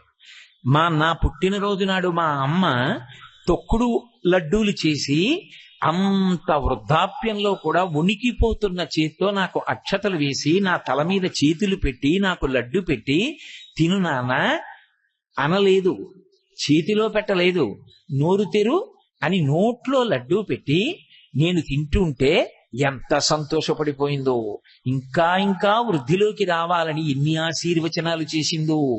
అటువంటి అమ్మ చేతి పదార్థం తినలేదని నువ్వు నన్ను రేపు పొద్దున్న నింద చేస్తావేమో. నీకు గోమాతనిస్తున్నాను. నీ పుట్టినరోజు నాడు ఆవు పాలు తాగు. ఆవు పాలు తాగితే ఎప్పటికీ నువ్వు అమ్మ చేతి అన్నం తిన్నవాడివి అని ఒక్క అమ్మని తీసుకోవలసి వస్తే జగన్మాత ముగ్గురు అమ్మల్ని చూపించి, ఆ పైన నీ అమ్మ ఎక్కడో లేదురా, నాలోనే చేరింది, నా దగ్గరికి వచ్చి చేసిన నమస్కారం మీ అమ్మకే అందిస్తానని ఓదార్చి తీసుకుందిట. అమ్మ అన్న మాట అంత గంభీరం. నిజానికి తండ్రి కన్నా కొడుకు శరీరం వేరు, తండ్రి కన్నా కూతురు శరీరం వేరు. కానీ యథార్థం చెప్పవలసి వస్తే అమ్మ కన్నా కూడా బిడ్డ యొక్క శరీరం వేరు కాదు. నా గోరు తీసి అక్కడ పెట్టాననుకోండి, నా నుంచి వేరు చేసిన అది నా గోరే. నా కాలి వేలు ముక్క చేసి అక్కడ పెట్టాననుకోండి, అది వేరైపోయినా నా కాలి వేలే. నేను మా అమ్మ కడుపులో పెరిగాను. నేనే కాదు, మీరందరూ, మనమందరం అమ్మ కడుపులో ఊపిరి పోసుకున్నాం. అమ్మ తిన్న అన్నంలోంచి ఈ సప్తధాతువులు వచ్చాయి. ప్రసవ వేదన పడి ఎంత కష్టపడి ఈ శరీరాన్ని కందో. అమ్మ శరీరంలో అంతర్భాగం బయటికొచ్చింది తప్ప గోరు ఊడి బయటికొచ్చిన నాదైనట్టు మా అమ్మ శరీరంలో ఒక ముక్క ఈ శరీరం. కాబట్టి ఇది ఎప్పటికీ మా అమ్మదే తప్ప నాది మాత్రం కాదు. అందుకే అమ్మ అమ్మే. అబ్దుల్ కలాం గారంతటి మహానుభావుడు, రాష్ట్రపతి పదవిని చేసి దేశానికి ఖ్యాతి తెచ్చినవాడు, అంతటి శాస్త్రవేత్త ఒక మాట రాసుకున్నారు. వింగ్స్ ఆఫ్ ఫైర్ కి ఉపోద్ఘాతం రాస్తూ, అమ్మ, 2వ ప్రపంచ యుద్ధం జరుగుతున్నప్పుడు తినడానికి రొట్టెలు లేని రోజులలో నేను వచ్చి రొట్టెలు తింటుంటే నీకు ఉంచుకోకుండా రుచిగా ఉన్నాయని నేను రొట్టెలన్నీ తినేశాను, నాకు పెట్టేశావు. అన్నయ్య వచ్చి, ఏరా, అసలే 2వ ప్రపంచ యుద్ధం జరుగుతోంది, రేషను గోధుమలు దొరకట్లేదు, నువ్వు రుచిగా ఉన్నాయని తినేస్తుంటే అమ్మ తను తినకుండా నీకు పెట్టేసింది. తను తినకుండా నీకు పెట్టిందే, పెట్టి ఇవాళ రాత్రి అమ్మ పస్తుంటోందే, చూసుకోక్కర్లేదా? అమ్మ నీకున్నాయా అని నువ్వు అడగక్కర్లేదా? అడగకుండా తిన్నావే అంటే పసికలాం గారు ఏమీ తెలియక అమాయకంగా ఆర్ద్రతతో, అయ్యో అమ్మా, నువ్వు తినవలసింది తినేశానా అని అమ్మ వంక చూస్తే చటుక్కున వంగి తల పట్టుకొని 2 బుగ్గల మీద ముద్దు పెట్టుకుని, నాన్న, నీ బొజ్జ నిండితే నా బొజ్జ నిండినట్టేరా అని అమ్మా ఏ కడుపు తడివి రొట్టెలు పెట్టావో, ఆ నువ్వు పెట్టిన రొట్టెలతో ఏర్పడిన ఈ శరీరం ఈ దేశానికి ఎంత సేవ చెయ్యాలో అంత సేవ చేసిందమ్మా, చేస్తూనే ఉంటుంది. There comes a day of the final judgement అని రాసుకున్నారు ఆయన. పరమేశ్వరుడు అంతిమమైన తీర్పు చెప్పే రోజు ఒకటి వస్తుందమ్మా. ఆ రోజున నేను ఈ శరీరాన్ని విడిచిపెట్టాక నువ్వు ఎక్కడకు ఉన్నా వచ్చి మొట్టమొదట నీ పాదముల దగ్గరే వంగి నమస్కారం చేస్తానమ్మా అని రాసుకున్నారు. అమ్మ అన్న మాటలో అంత త్యాగం ఉంటుంది. లోకంలో ఎవరైనా ఒక పదార్థాన్ని వండి పెట్టారనుకోండి, మనం తినలేదనుకోండి, ఏమంటే మీరు వంకాయ కూర తినరా అని అడుగుతారు. ఏదో కోటేశ్వరరావు గారు వచ్చారు, ఆయనకి ఏదో వడ్డిద్దామని మీరు తాపత్రయపడి ఏదో కూర వండారు, నేను మీ ఇంటికి భోజనానికి వచ్చాననుకోండి, మీరు వడ్డిస్తే నేను దాన్ని పెద్దగా తినలేదనుకోండి, మీరు ఏమంటారు? అమ్మ, మీరు వంకాయ తినరా అండి అని అడుగుతారు. ఆ అమ్మ అనుకోండి అలా అనదు. ఏం నాన్న, బాగా వండలేదా ఇవాళ? తినలేదేం నాన్న? నువ్వు 2వ మాట అడగలేదేం నాన్న అంటుంది. మొట్టమొదట తను బాధపడిపోతుంది, నేను బాగా వండలేదా అని. లోపలికి వెళ్ళి ఓ ముక్క నోట్లో వేసుకుని, ఏమిటో ఈ వేసంకాలం వచ్చేసింది, ముక్కలు కనరొచ్చాయే, చెప్పో పిచ్చినా అన్నవి, అమ్మ ఎక్కడ బాధపడుతుందో అనే, రేపు బాగా వండి పెడతానే, రేపు పచ్చి ముక్కైనా నోట్లో వేసుకుంటానుండు. ఎంత బాధపడిపోతుందండి. అసలు ఏదైనా బిడ్డడికి ఇంత ఆపదొచ్చింది అనేటప్పటికీ అమ్మ నోటి వెంట వచ్చే మాట, నేను చచ్చిపోయాను రా నాన్న అంటుందండి. అసలు నేనుండి ఎందుకు ప్రయోజనం, ఇంకా నేను చచ్చిపోయాను రా అంటుందంటే. అమ్మలా సాకగలిగినటువంటి వ్యక్తి ఈ సృష్టిలో లేదు. ఆ అమ్మతనం ఎక్కడుంది అంటే ఆడతనంలోనే ఉంది. లోకంలో ఆడతనాన్ని చూసినవాడు దుర్మార్గుడు, అమ్మతనాన్ని చూసినవాడు ధన్యజీవి. ఈ సభాముఖంగా నేను అంతకన్నా మాట్లాడకూడదు. మర్యాద అని ఓ 3 అక్షరాలు ఉన్నాయి కదూ. ఆడతనం చూసినవాడు పాలగిన్నె కింద అగ్నిహోత్రం పెట్టినవాడు. తన మనసు పొంగుతుంది. అమ్మతనం చూసిన వాడు పొంగుతున్న పాల మీద నీళ్లు చల్లుకున్నవాడు. మనిషికి సంస్కారం ఎక్కడి నుంచి వస్తుంది అంటే ఆడతనంలో అమ్మతనం చూడటంలో వస్తుంది. అమ్మతనం చూడకుండా ఆడతనం చూడడం దౌర్భాగ్యం. ఈ జాతి అమ్మతనాన్ని ప్రబోధం చేసింది తప్ప ఆడతనాన్ని బజారుకెక్కించుకున్నటువంటి తత్వం ఈ దేశం యొక్క తత్వం కాదు. మన దురదృష్టం. అటువంటి స్థితి ఈ దేశమునందు కలగకుండా రోజులు సంస్కరింపబడుగాక అని మనం పరమేశ్వరుణ్ణి ప్రార్థన చేయడం వినా చెయ్యగలిగింది లేదు. కాబట్టి అంత గొప్ప మాతృత్వం. అందుకే అమ్మ అంటే సౌందర్యం. అమ్మలాంటి వ్యక్తి, అమ్మలా సేద తీర్చగలిగిన వ్యక్తి, అమ్మలా కష్టాన్ని పంచుకోగలిగిన వ్యక్తి లోకంలో ఇంకొకరు ఉండరు. తాను ఏమైపోనివ్వండి పర్వాలేదు, బిడ్డడు మాత్రం క్షేమంగా ఉండాలి, బిడ్డడు మాత్రం సంతోషంగా ఉండాలి. ఇదే అమ్మ ఎప్పుడూ కోరుకుంటూ ఉంటుంది. అందుకే శంకరాచార్యుల వారంతటి వారు అమ్మ గురించి చెప్పవలసి వస్తే అమ్మని సౌందర్యము అని పిలిచారు. అటువంటి అమ్మ సృష్టికర్త. ఆమె ఈ శరీరాన్ని సృజించింది. అందుకే శాస్త్రంలో ఒక చమత్కారమైన మాట ఉంది. ఎవరికైనా సరే పుట్టినరోజు అత్యంత ప్రధానమైనటువంటి పండగ. నేను పుట్టినరోజు చేసుకోను అని అనకూడదు. శాస్త్రం మీద గౌరవం ఉన్న వాళ్ళ గురించి నేను మాట్లాడుతున్నది. కాబట్టి నేను పుట్టినరోజు చేసుకోనని అనకూడదు. ఎందుకని అంటే పుట్టినరోజు అంటే ఒక ధ్యేయం ఏర్పడాలంటే, అసలు ఒక లక్ష్యం ఉండాలంటే ఏముండాలి? నేను జీవితంలో ఇది సాధించాలి అని అనుకోవాలంటే దానికి ఓ శరీరం ఉండాలా? ఈ శరీరాన్ని పరమేశ్వరుడు మనకి ఇచ్చినటువంటి గొప్ప రోజు. అందుకే అసలు ఈ శరీరం ఏ రోజు పొందామో ఆ రోజున తప్పకుండా చేసుకోమని చెప్పారు. ఎవరికైనా ఒక్కటే పుట్టినరోజు ఉంటుంది. అమ్మకి మాత్రం ఎన్ని పుట్టినరోజులు ఉంటాయో తెలుసా? ఒక్క పుట్టినరోజు కాదు, ఎంతమంది బిడ్డలున్నారో అన్ని పుట్టినరోజులతో కలిపి తను పుట్టినరోజు కూడా కలిపి పుట్టినరోజులు అమ్మవి. ఎందుకని? మా అమ్మ పుట్టినరోజు ఒకటి ఉంది, అది మా అమ్మ పుట్టినరోజు. కానీ నేను పుట్టినరోజు ఉంది, నా పుట్టినరోజు కన్నా ముందరి మా అమ్మ పుట్టినరోజు. ఎందుకని అంటే, అమ్మా మీరు ఈ బిడ్డన్ని కానీ ప్రసవిస్తే మీరు చనిపోతారు అని చెప్పారు. నిజంగా కూడా నేను ఇది ఏమీ ఇందులో కొత్త మాట చెప్పట్లా. నిజంగా నా వ్యక్తిగత జీవితంలో అది జరిగిందిట. నేను పుట్టకముందు బిడ్డన్ని ప్రసవిస్తే మీరు మరణిస్తారు. అందుకని మీరు ఈ పిల్లవాణ్ణి ప్రసవించిన తరువాత ఉండరు. అది కొడుకు కానివ్వండి, కూతురు కానివ్వండి. ఈ బిడ్డ పుట్టిన తరువాత మీరు ఉండరమ్మా అని చెప్పారు. మా అమ్మగారు అన్నారట, వాడు ఆ బిడ్డ బతికితే చాలు, నేను ఉండకపోయినా పర్వాలేదు అని. నేను బతికితే చాలని ఆవిడ సిద్ధపడింది. కానీ నా అదృష్టం, ఆవిడ బ్రతికింది, నేను బ్రతికాను. ఈశ్వరానుగ్రహం, నీకు అమ్మని దూరం చేయండిరా అన్నాడు. అమ్మ నేను ఇద్దరం బతికాం. ఇప్పుడు చెప్పండి, నా పుట్టినరోజా, నా పుట్టినరోజు కన్నా ముందు మా అమ్మ పుట్టినరోజా? మృత్యువు యొక్క రెండు కోరల మధ్యలోకి చేరి జారి కింద పడి బతికిన రోజు మా అమ్మకది. మళ్ళీ మా అమ్మ పుట్టినరోజు కాదు. అందుకే ప్రతి బిడ్డ పుట్టినరోజు అమ్మకి వేరొక పుట్టినరోజు. తన పుట్టినరోజు చేసుకుంటున్నాడన్న మాటకు అర్థం ఏమిటంటే, అమ్మ పుట్టినరోజు చేసి తాను చేసుకోవాలి. అమ్మకి కొత్త చీర పెట్టి అమ్మకి నమస్కారం చేసి తాను కొత్త బట్ట కట్టుకోవాలి. అది మర్యాద, అది సంస్కారవంతుల యొక్క లక్షణం. కాబట్టి అదిగో ఆ పుట్టినరోజు విషయంలో కూడా అమ్మ దగ్గరికి వచ్చేటప్పటికి అటువంటి విషయాన్ని చెప్పింది శాస్త్రం. అంత గొప్పతనం ఒక్క స్త్రీమూర్తికి చెల్లుతుంది. ఆమె సృష్టికర్త, ఈ శరీరాన్ని ఇచ్చింది కాబట్టి ఆమె బ్రహ్మ. తనకి భర్త కన్నా గొప్పవాడు లోకంలో లేడు. అటువంటి భర్త ఆకలేస్తోంది, ఏమైనా పదార్థం పెట్టు అంటే ఆమె లోపలికి వెళ్ళి పచనం చేసి తీసుకొస్తుంది. నేను ఆకలేస్తోందన్నాను అనుకోండి, నా భార్య లోపలికి వెళ్ళి ఏదో పదార్థాన్ని పచనం చేసి వండి తెచ్చి పెడుతుంది. అదే కడుపున పుట్టినటువంటి బిడ్డ క్యార్మని ఏడిచాడు అనుకోండి, ఏడ్చి ఏడవగానే ఆ మాతృత్వం పెళ్ళుబుకి ఆమె నిత్తురు పాలగా మారి పట్టేస్తుంది. పట్టి బిడ్డన్ని బతికించుకుంటుంది. ఆమె స్థితికర్త. లోపలికి వెళ్ళి వంట చేసి తీసుకురావడం కాదు, వెంటనే పాలు స్రవించి పాలు పట్టి బిడ్డన్ని కాపాడుకుంటోంది.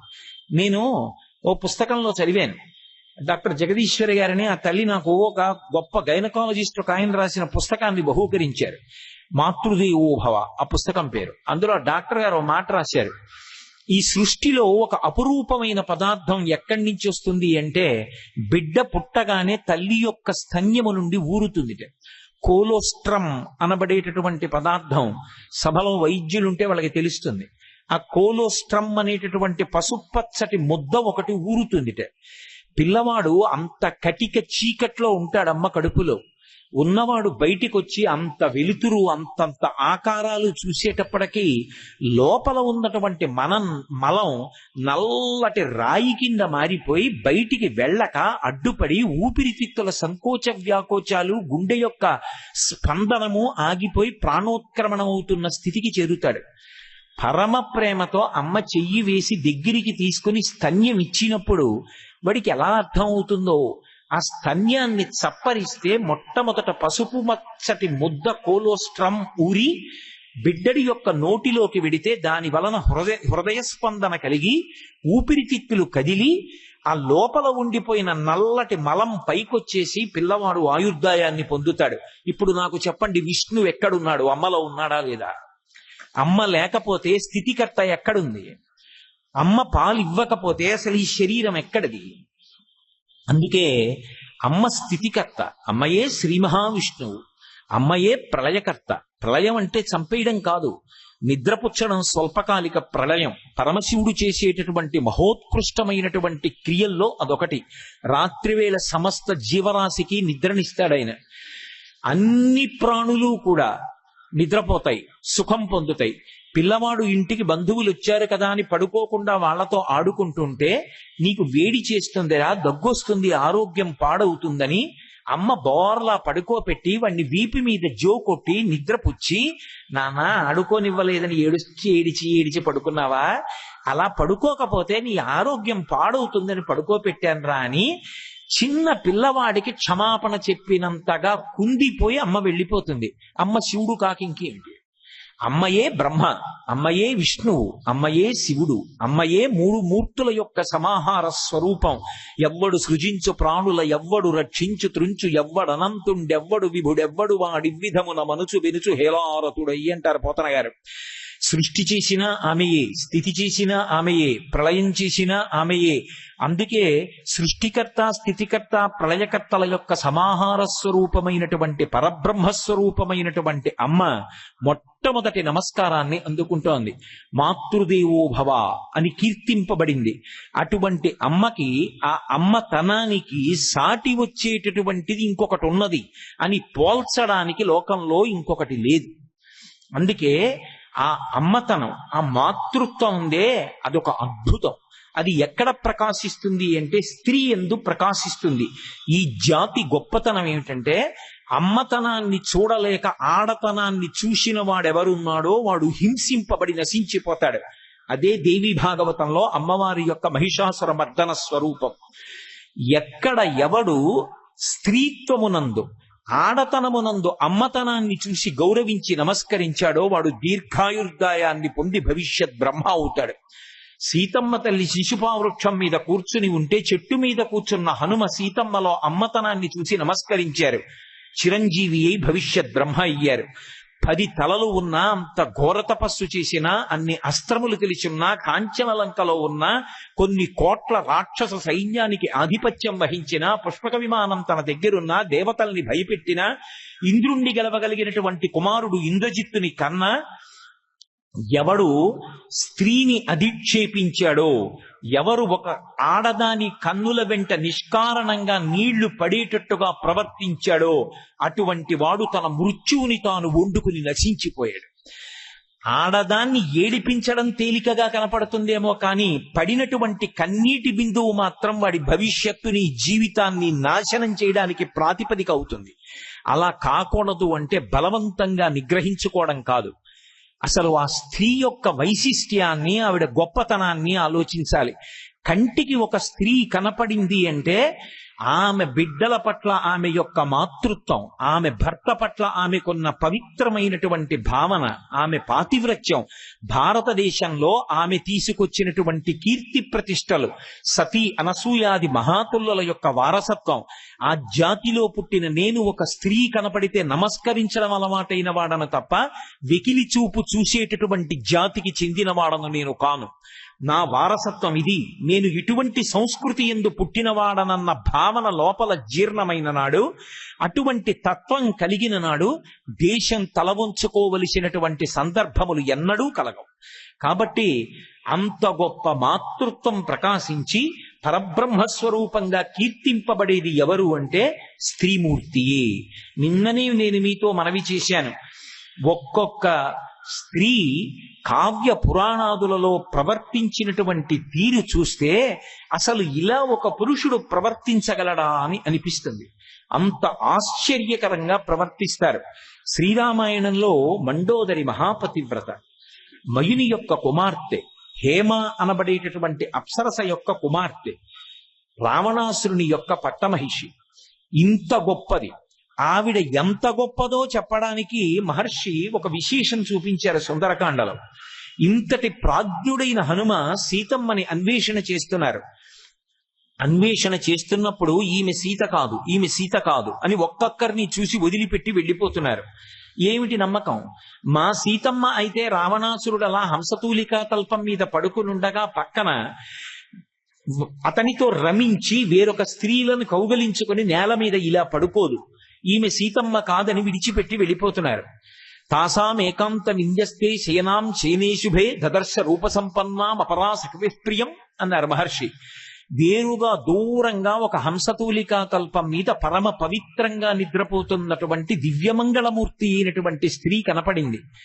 ఓ, ఇంత పవిత్రంగా దూరంగా ఆవుల మందతో కలిసి రమించి నిద్రపోతున్న ఆబోతులా పడుకున్నటువంటి రావణుడు అక్కడ ఉంటే ఇంత గౌరవంగా ఉందంటే ఈమె సీతమ్మ అయి ఉంటుందని అస్ఫోటయామాస చుజుంబపుచ్చం ననంద చిక్రీడ జగౌ జగామ స్తంభానరోహాత్ నిపపాత భూమౌ నిదర్శయం స్వాం ప్రకృతిం కపీనాం అన్నారు మహర్షి.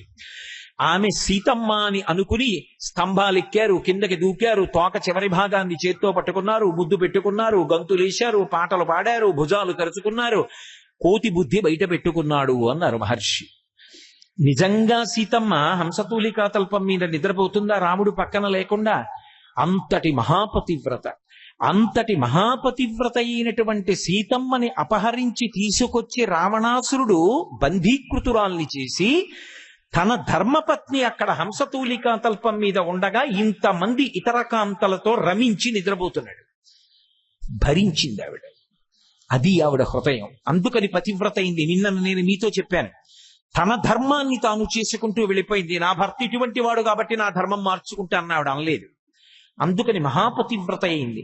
ఈ దేశంలో ఒక్కొక్క స్త్రీ మాట్లాడినటువంటి మాటలు వింటే ఆశ్చర్యపోస్తాం.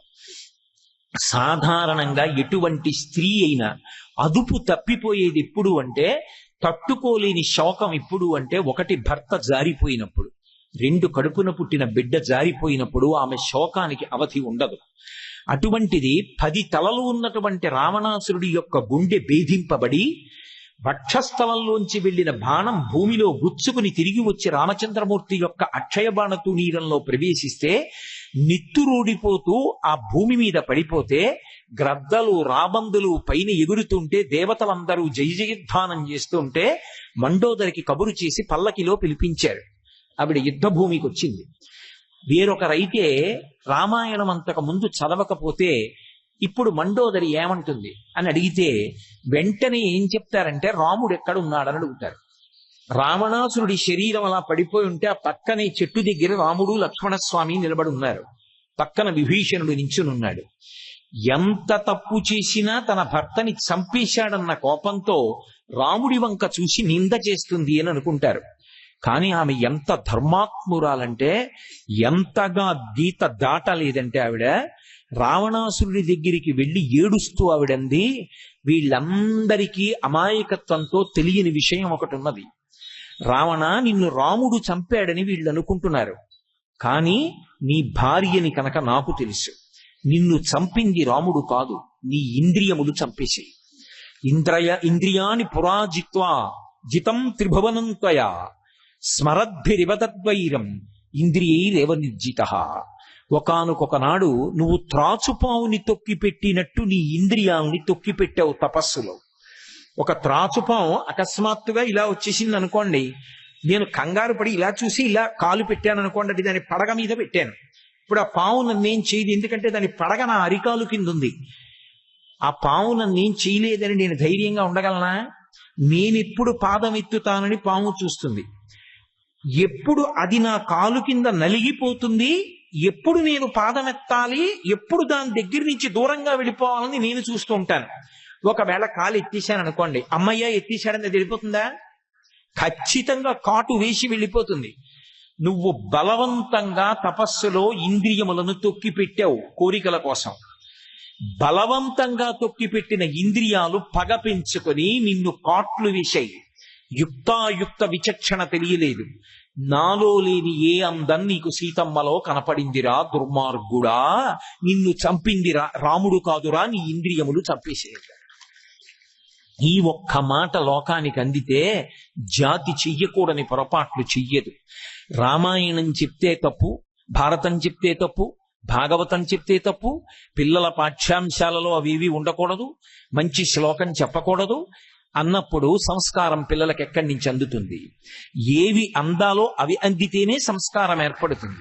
అందుకే అద్భుతమైన మాట చెప్పింది తల్లి. ఇంద్రియములను బలవంతంగా నిగ్రహించావు, ఊరుకున్నాయి. అవి అదుపు తప్పి అవకాశం వచ్చింది, కాట్లు వేశాయి. నాలో లేని ఏ అందం నీకు సీతమ్మలో కనపడిందని అడిగింది. సభాముఖంగా నేను ఒక్క మాటే చెప్పగలను, అంతకన్నా నేను గీత దాటి మాట్లాడడం సభ్యత కాదు. ఒక పాత్రలో పాయసం పోశారు, అది రాగి పాత్ర. వేరొక బంగారు పాత్ర తీసుకొచ్చి పాయసం పోశారు. బంగారు పాత్రతో తాగిన పాయసమైనా అదే రుచి, రాగి పాత్రతో తాగిన పాయసమైనా అదే రుచి.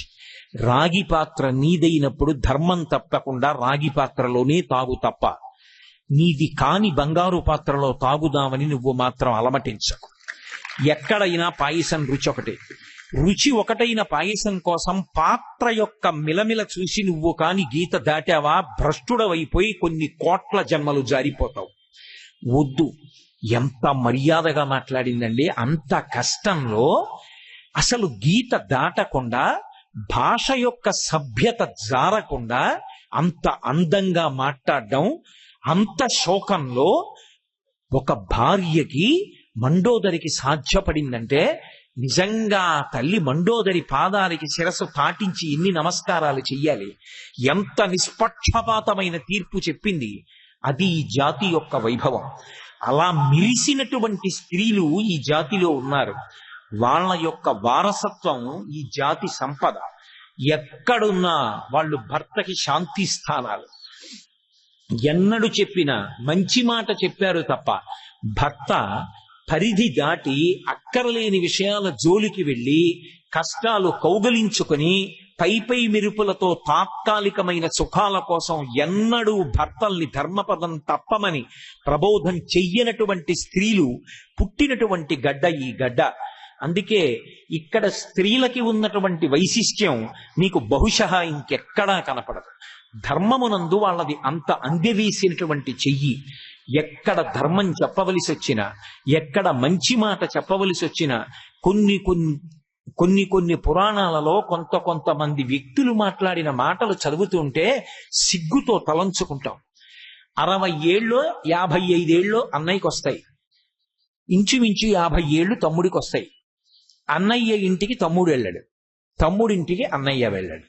అన్నయ్య ఇంటికి తమ్ముడు వెళ్ళడనాలేమో కానీ తమ్ముడింటికి అన్నయ్య వెళ్ళడు అని అనకూడదేమో కొన్ని సందర్భాల్లో. అన్నయ్య తమ్ముడింటికి వచ్చిన కృతజ్ఞులై అన్నయ్యని ఆదరించని తమ్ముళ్ళుంటారు లోకంలో. ఒక్కటి ఆలోచించండి, ఒక్క అమ్మ కడుపున పుట్టిన వాళ్ళము అనేటటువంటి భావన ఈ జన్మకి ఆ ఒక్కరిద్దరితోటి. 55 ఏళ్ళు వచ్చేస్తే నువ్వు మహాబతికితే స్వతంత్రంగా నువ్వు తమ్ముడి ఇంటికి వెళ్ళాలంటే ఎన్నాళ్ళు వెళ్ళగలవు? 70 ఏళ్ళు వచ్చే వరకు. ఆ తర్వాత వెళ్ళాలంటే ఒక్కడికి వెళ్ళలేవుగా, పక్కన ఊతం కొడుకు రావాలి, మళ్ళీ వాడికి సెలవు దొరకాలి. 70 ఏళ్ళంటే ఇంకొక 15 ఏళ్ళు పెడతావు. 15 ఏళ్లలో ప్రతిరోజు పెడతావా? ఏడాదికి ఒక 5 రోజులో 6 రోజులో తమ్ముడి దగ్గరికి వెడతావు. అంటే ఇంకా 15 × 6 90 రోజులు. అంటే 3 నెలలే ఈ జన్మకి నువ్వు నీ తమ్ముడు కలిసి ఉండేది. ఈ 90 రోజులలో 90 రోజులు మాట్లాడుకోరుగా. రాత్రి పడుకుంటారుగా, అంటే 45 రోజులు. 45 రోజులు పగలంతా కలిసి కూర్చోరుగా. ఆయన పని మీద ఆయన పెడతాడు, నీ పని మీద నువ్వు పెడతావు, ఎప్పుడో ఇద్దరూ కలిసి కూర్చుని మాట్లాడుకుంటారు. మళ్ళీ సగానికి అంటే 22 రోజులు. అందులో మళ్ళీ నీ బిడ్డలు, నీ భార్య, నీ సెల్ ఫోను, నీ గొడవ, నువ్వు చూసుకోగా పోయింది, తమ్ముడితో ప్రీతిగా మాట్లాడేది మళ్ళీ సగం, అంటే వారం రోజులు. అంటే ఇక ఈ శరీరం ఉండగా ఇంకా అన్న తమ్ముడు మాట్లాడుకునేది 7 రోజులే. దానికోసం ఎందుకు కొట్టుకు చచ్చిపోతావు? ప్రీతిగా అన్నదమ్ములిద్దరూ చిన్నప్పుడు ఎంత ప్రేమగా మిగిలేరో అలా చెయ్యి పట్టుకుని సంతోషంగా కలిసి జీవించలేవు? అన్నయ్య నీకు దోసకాయ పప్పు ఇష్టం రా, చిన్నప్పుడు అమ్మ దోసకాయ పప్పు వండితే మిగిలినవి తినకుండా తింటుంటే కడాకు దోసకాయ పప్పు వేసుకుంటావు, తప్పు కూర తినమని అమ్మ బలవంతంగా కూర వేస్తే నువ్వు గోల పెట్టేవాడివిరా. అన్నయ్య నువ్వు వస్తున్నావని దోసకాయలు తెచ్చాను అన్నయ్య అని తమ్ముడు దోసకాయ పప్పు వండించి అన్నయ్య తమ్ముడు తింటుంటే ఆ మాధుర్యం జీవితంలో వస్తుందా? పోగొట్టుకున్న తర్వాత ఏడిచి ఉపయోగం ఉంటుందా? రాముడు పుష్పక విమానంలోంచి దిగుతూ ఉంటే లక్ష్మణస్వామి భరతశత్రుఘ్నులు ఎదురెళ్లి పాదుకులు తొడిగి కిందకి దింపుతుంటే విభీషణుడు పక్కకి తిరిగి కళ్ళొత్తుకున్నాడు. నాన్న రావణాసురుడు కూడా మహానుభావుడు, సమస్త శాస్త్రములు చదువుకున్నవాడు, 10 తలలున్నవాడు, ఘోరమైన తపస్సు చేసినవాడు, కాంచన లంకాధిపతి, లోకములను గడగడలాడించినవాడు. నేనే చంపించేశాను. కుంభకర్ణుడు సామాన్యుడు కాడు, నేనే చంపించేశాను. ఏడి ఇవాళ అన్నయ్య కనపడితే పాదాల దగ్గర అన్నయ్య అని నమస్కరిద్దామంటే ఏడి? అన్నయ్య చెప్పులేసుకో అని ఇలా చెప్పులు తీసి అన్నయ్య కాళ్ళ దగ్గర పెడదామంటే ఏడి? చంపించేశాను. సుగ్రీవుడు పక్కకి తిరిగి కళ్ళొత్తుకున్నాడు. నా అన్న వాలి ఎదుటివాడి బలం సగం లాగగలడు, అప్రమేయ పరాక్రమవంతుడు, 4 సముద్రముల దగ్గర సంధ్యావందనం చేయగలడు, అంతటి బలవంతుడు. నేనే ఈ రాముడితోటే బాణం వేయించి చంపేశాను. నాకు లేడు అన్న, నేను ఇలా చెప్పులు తొడగలేను, నేను ఇలా కౌగిలించుకోలేను, అన్నయ్య అని చెయ్యి ఇవ్వలేను. అన్నని పోగొట్టుకున్నటువంటి దురదృష్టవంతుడన్నాడు. రామలక్ష్మణ భరత శత్రుఘ్నులు ధర్మమర్థంచ కామంచ పృథివీంచాపి లక్ష్మణ ఇచ్చాపి భవతామర్థే ఏత ప్రతిశృణోమితి. అన్నదమ్ములు నలుగురు చెయ్యి పట్టుకుని బతికారు జీవితాంతం. వాళ్ళది కాదు గొప్ప, అలా బ్రతకగలిగారు అంటే వాళ్ళు అలా బ్రతికేటట్టుగా మాట్లాడి బ్రతకడానికి అవకాశం ఇచ్చినది శాంతి స్థానములైన భార్యలు. నేను ఒక్క మాట చెప్తాను, ఆలోచించండి. మీ అన్న రాముడు అరణ్యవాసానికి వెడుతున్నాడంటే మీ నాన్న దశరథ మహారాజు గారు వరం అడిగాడు, వెడుతున్నాడు. మీ వదిన వెడుతోందంటే సహధర్మచారిని వెడుతోంది. 14 ఏళ్ళు నువ్వెందుకయ్యా అని లక్ష్మణస్వామి భార్య ఊర్మిళ అడగవచ్చు. అసలు నిజంగా రామాయణంలో ఎక్కువ మాటలు, ఎక్కువ బాధ, ఎక్కువ శోకం ఎవరిది ఉండాలంటే ఊర్మిళది ఉండాలి. ఒక్క మాట ఊర్మిళది లేదు. అంటే ఆయన అంతటి ధర్మాత్ముడు అన్నగారి కోసం వెళ్ళిపోయాడు. అటువంటి భర్త కన్నా నాకేం కావాలని మాట్లాడలేదు కాబట్టి వాల్మీకి రాయలేదు. ఆమె అడ్డుపడుంటే లక్ష్మణుడికి ఇవాళ ప్రతి దేవాలయంలో రాముడి పాటు పక్కన ఉండేవాడా? ఆఖరికి అవతారం వెళ్ళిపోయిన తరువాత కూడా వామాంకస్థిత జానకీ పదిలి సత్కోదండ దండంకరే అని పక్కన లక్ష్మణస్వామి ఉండేటట్టుగా భద్రాచలంలో వెలిశాడు. అంటే ఏ రామాలయానికి వెళ్ళండి రామలక్ష్మణ సీతమ్మలు హనుమ ఉంటారు. అలా ఉన్నారు అంటే రామలక్ష్మణులు అలా జీవితాంతం ఉండడానికి కారణం సీతమ్మ ఊర్మిళ అలా సహకరించడం, మాండవి శృతకీర్తి సహకరించడం. స్త్రీ తాను ఎంత శక్తివంతురాలో తెలుసుకోవడం ఒకెత్తు, తాను ఎంత శక్తివంతురాలో తెలుసుకున్న తరువాత తన శక్తి లోకము యొక్క శాంతి కొరకు, తన కుటుంబ శాంతి కొరకు వెచ్చించగలిగినటువంటి శీల వైభవాన్ని పొంది ఉండడం ఒకెత్తు. అది ఆచరణాత్మకమైన నాడే 10 మంది ప్రశాంతంగా జీవనం చెయ్యగలిగినటువంటి అవకాశం కలుగుతుంది. ఎంత గొప్పగా మాట్లాడుతుందో తార. ఎందుకు పెట్టారో మహర్షి పేరు? తార అంటే నక్షత్రం, తళుక్కుమంటుంది. రామాయణంలో నిజంగా తళుక్కుమంటుంది. ఎంత గొప్పగా మాట్లాడిందిరా అనిపిస్తుంది. 2 సార్లు మాట్లాడుతుంది. ఇవాళ నేను తారా వైభవమే చెప్పాను అనుకోండి, ఇక నేను స్త్రీ వైశిష్ట్యం ఏం చెప్పను. అందుకని ఒక్క సందర్భాన్ని స్పృశిస్తాను. సుగ్రీవుడు వచ్చి పెద్ద అట్టహాసం చేశాడు. రాముడు యుద్ధానికి వెళ్ళాడు, వాలి యుద్ధానికి వెళ్ళాడు. వెళ్ళి సుగ్రీవుడితో యుద్ధం చేశాడు. సుగ్రీవుడికి ఒంటి నిండా దెబ్బలు తగిలి నిత్తురు కారుతూ వెళ్ళిపోయాడు. రామా నిన్ను నమ్ముకుని వెళ్ళాను, మేమిద్దరం యుద్ధం చేస్తే వాలిని సంహరిస్తానన్నావు, నన్ను అన్నయ్య ఇంత కొట్టాడు, నెత్తురోడిపోతూ వెనక్కొచ్చా, ఎందుకు వెయ్యలేదు బాణం అన్నాడు. మీ ఇద్దరు దెబ్బలాడుకుంటున్నప్పుడు ఒక్కలా ఉన్నారు ఇద్దరు. చటుక్కున బాణం వేస్తే పెద్ద పొరపాటు జరిగిపోతుంది. గుర్తుకి నీ మెడలో తామరమాల వేసుకుని వెళ్ళు అని గజపుష్పమాల వేసి పంపించాడు. మళ్ళీ వెంటనే వచ్చి పెద్ద సింహనాదం చేశాడు, అన్నయ్య బయటికి రా యుద్ధానికి. వాలి వెళ్ళబోతున్నాడు. తార చెయ్యి పట్టుకుని వెనక్కి తీసుకొచ్చి కూర్చోపెట్టి సావధానంగా విను, ఒక్క మాట చెప్తాను విను. ఎవరి మీద యుద్ధానికి ఎడుతున్నావు? నీ తమ్ముడి మీద యుద్ధానికి ఎడుతున్నావు. ఎవరు నీ తమ్ముడు? ఒక్క తల్లికి ఒక్క తండ్రికి ఒక్క చెట్టున పూసినటువంటి 2 పూలు మీరిద్దరు, ఒక్క చెట్టున కాసిన 2 కాయలు. ఈ చెయ్యి వేరు ఈ చెయ్యి వేరు అవ్వచ్చు. ఈ చేత్తో పరమేశ్వరుడు అనుగ్రహం వల్ల నేను ఎప్పుడు ఎవరిని కొట్టలేదు. కానీ ఎప్పుడైనా నా బిడ్డల్ని సరిగ్గా ఉండమని ఏమైనా ఓ ముట్టికాయ వేశానేమో తప్ప ఈ చెయ్యిని కొట్టలేదు, ఈ చెయ్యిని కొట్టలేదు. ఈ 2 ఎప్పుడు కొట్టుకోవు. ఈ చేతికి నిప్పెడితే ఇది చెయ్యవలసిన పని కూడా ఇది చేస్తుంది. ఈ చేతికి నిప్పెడితే దూష్యమైన పని అని చూడకుండా ఈ చేయవలసిన పని కూడా ఈ చెయ్యి చేస్తుంది. ఎందుకని అంటే ఈ 2 చేతులు దీనికి చెందిన వాళ్ళమని నేను అన్న భావనతో కలిసి ఉన్నాయి. నేను అన్న ఆ తల్లిదండ్రులలోంచి వచ్చిన 2 కొమ్మలు, 2 కాయలు లాంటి వాళ్ళు, 2 పువ్వులు లాంటి వాళ్ళు ఎందుకయ్యా కొట్టుకుంటారు? ఒకవేళ నీ తమ్ముడు తప్పే చేశాడనుకో, దానికి నువ్వు అంత దెబ్బలాడాలా? నిత్తురు కారిపోయేటట్టు కొట్టాలా? ఇద్దరూ వీధిన పడి గదాయుద్ధం చేసుకోవాలా? ఇంత శక్తివంతులే మీరిద్దరూ చెయ్యి పట్టుకుని నిలబడితే దుర్నిరీక్షులు కదయా. లోకం ఎంత సంతోషిస్తుంది ఇటువంటి బిడ్డల్ని కన్నా. తల్లిదండ్రులు ఎంత గొప్ప వాళ్ళని. తండ్రికి తల్లికి రేపు తద్దినం పెడితే బొటనవేలి మించి నీళ్లు విడిచిపెడుతుంటే పెద్ద కొడుకు చెయ్యి కిందనుండాలి, మిగిలిన కొడుకుల చేతులు పైనుండాలి. ఆ ధార పెద్ద కొడుకు చేతిలోంచి బొటనవేలు మించి కింద పడాలి. తల్లిదండ్రులు పుచ్చుకునేదా నీళ్ళొక్కటి. ఆ నీళ్లు పుచ్చుకునేటప్పుడు వచ్చి చూసి ఒక్క చేతి మించే ధార పడుతుంటే కన్నుల నీరు పెట్టుకుంటారు. 2 కొడుకుల్ని కన్నాం. ఎందుకు? ఎప్పుడైనా 2 చేతులు ఒకదాని మీద ఒకటి నీళ్లు పోసిన సందర్భం ఉందా? గడ్డి పెట్టి పంపగలగాలి. ఎవరు? భార్యలు.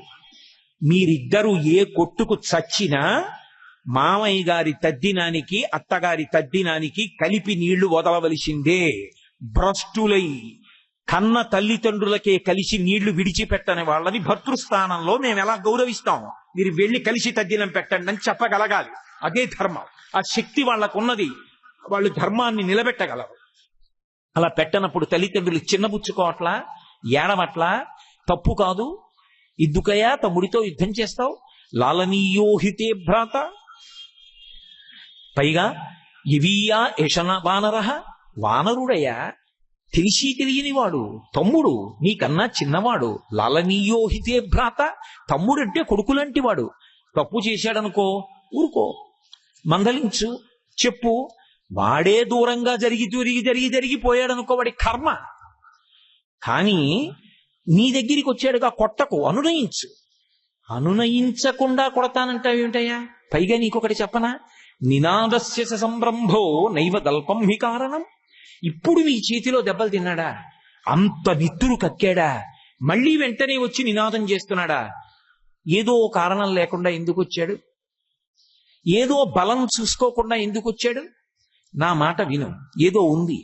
అది ఏదో నీకు తెలియదు, తొందరపడి వెళ్ళిపోతున్నావు. మీ ఇద్దరు ఆడుకున్న జగడం వల్ల ఆఖరికి ఇద్దరిలో ఒకరే మిగిలిపోతే మిగిలిన వాళ్ళు ఎంత ఏడ్చినా ఇక 2వ వాళ్ళు రారు. నా మాట విను. మీరిద్దరూ కొట్టుకుని ఒకరు చచ్చిపోకూడదు, తప్పది. నువ్వు నీ తమ్ముణ్ణి లాలించు, లోపలికి పిలు. ఇప్పుడు కొట్టాను, నీకు బుద్ధి రాలేదా? ఎందుకు వచ్చావు యుద్ధానికి అని అడుగు. నీ తమ్ముడేగా, కూర్చోపెట్టి మాట్లాడు.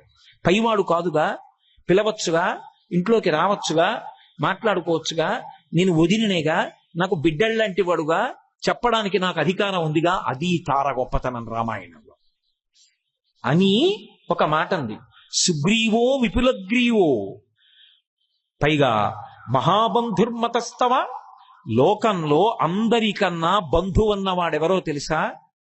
తోడ పుట్టినవాడే. ఎంతమంది ఉండనివ్వండి, తోడ పుట్టినవాడు రాలేదనుకోండి, చిన్నబుచ్చుకుంటారు. 10 మందిలో అవమానం అవుతుంది. నేను నా కూతురు పెళ్లి చేసినప్పుడు 10,000 మంది వచ్చి నా తమ్ముడు ఒక్కడు రాలేదనుకోండి, ఎంతమంది వచ్చినా అదేమిటండి వాళ్ళ తమ్ముడు రాలేదేమిటండి అని అడుగుతారు. 10,000 మంది వచ్చారని అడగరు. వాళ్ళ తమ్ముడు రావాలి కదండి, వాళ్ళ తమ్ముడు రాలేదేమండి, వాళ్ళ మరదలు రాలేదేమండి. అని అడిగారు అనుకోండి, వాళ్ళ తమ్ముడు ఆయనతో మాట్లాడరండి, వాళ్ళ తమ్ముడికి ఆయనకి మాటలు లేవండి, ఈయన మాట్లాడతారు ఆయన మాట్లాడండి అన్నారు అనుకోండి, ఎంత గౌరవం సంపాదించుకున్న వాడినైనా నాకు అది ఎంత అవమానం. మీ మీద పెట్టకూడదు కాబట్టి నా మీద ఉదాహరణ పెట్టుకుంటున్నాను చెప్ప, నా జీవితం నిజమని మీరు అనుకోకూడదు సుమా. అది మర్యాద కాదు, మీ మీద పెట్టి నేను మాట్లాడకూడదు. ఏదైనా పవిత్రమైంది శోభనకరమైంది అయితే మీకు చెప్పాలి, ఏదైనా మనసు చిన్నబుచ్చుకునేది అయితే నా మీద పెట్టుకోవాలి, అది మర్యాద. అందుకని నా మీద పెట్టుకుని చెప్తున్నారు. అయినప్పుడు పక్కన తోడ పుట్టినవాడు లేకపోవడం ఎంత అమర్యాదయ్యా. అదే సీతారామ కళ్యాణంలో అయితే జనకుడు పెళ్లి మాటలకి నా తమ్ముడు లేకుండా ఎలా కుశధ్వజుడికి కబురు చేసి పిలిపించాడు, పిలిపించి మాట్లాడాడు. అన్నదమ్ములంటే ఎలా బ్రతకాలో నేర్పింది తార. సుగ్రీవో విపులగ్రీవో, ఎందుకయా తమ్ముడి మెడలు విరిచేస్తానంటావు, పిలిచి మాట్లాడు, చక్కగా ఇద్దరు మాట్లాడుకోండి. నేను ఒక మాట చెప్పనా, అంగదుణ్ణి సరిహద్దులకు పంపించి గూఢచారుల వలన తెలుసుకున్నాను, నీ తమ్ముడు సామాన్యుడు కాడు. రామచంద్రమూర్తితో ఒప్పందం చేసుకున్నాడు. రాముడు అరివీర భయంకరుడు. నివాస వృక్ష సాధూనాం ఆపన్నానాం పరాగతి ఆర్తానాం సంశ్రయశ్చైవ యశశ్చైక భాజనం. బహుశః రామాయణంలో మారీచుడి తర్వాత రాముడి యొక్క గొప్పతనాన్ని అంత బాగా చెప్పింది ఒక్క తారై. ఎవ్వరూ చెప్పల. సీతమ్మ కూడా ఇంత బాగా చెప్పల. ఎవరు చెప్పారు అంటే తార చెప్పింది. రాముడంటే ఎవరో తెలుసా?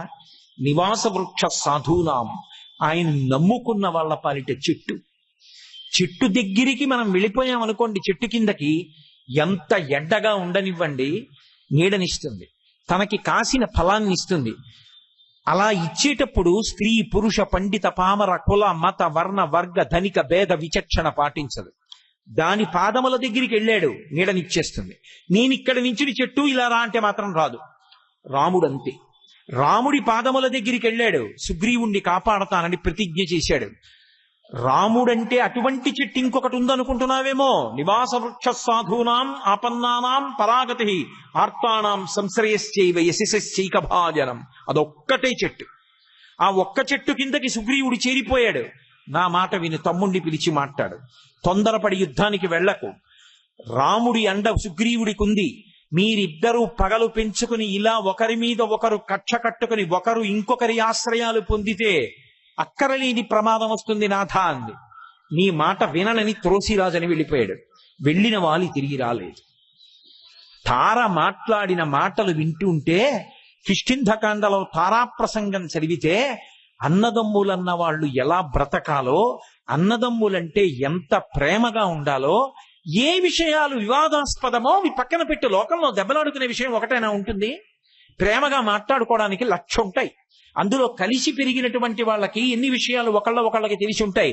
ఒరే అన్నయ్య చిన్నప్పుడు నువ్వు అలా చేశావు, ఒరే తమ్ముడు నువ్వు ఇలా చేసేవాడిరా అని ఇద్దరూ కలిసి పక నవ్వుకుంటూ ఎంత సంతోషంగా గడిపి ఆయుర్దాయం పెంచుకోవచ్చు. ఏదో అక్కర్లేని విషయం ఒక్కదానికి గుప్తంగా మనసులో ఏదో పెట్టుకుని మాటలు మానేసి దెబ్బలాట్లు పెట్టుకుని పరమ అసహ్యకరమైన సంస్కారరహితమైన జీవితాన్ని జీవిస్తారా? ఎంత అన్యాయం. దిద్దడానికి ప్రయత్నించి మాట్లాడింది ఎవరు రామాయణంలో? తార మాట్లాడి.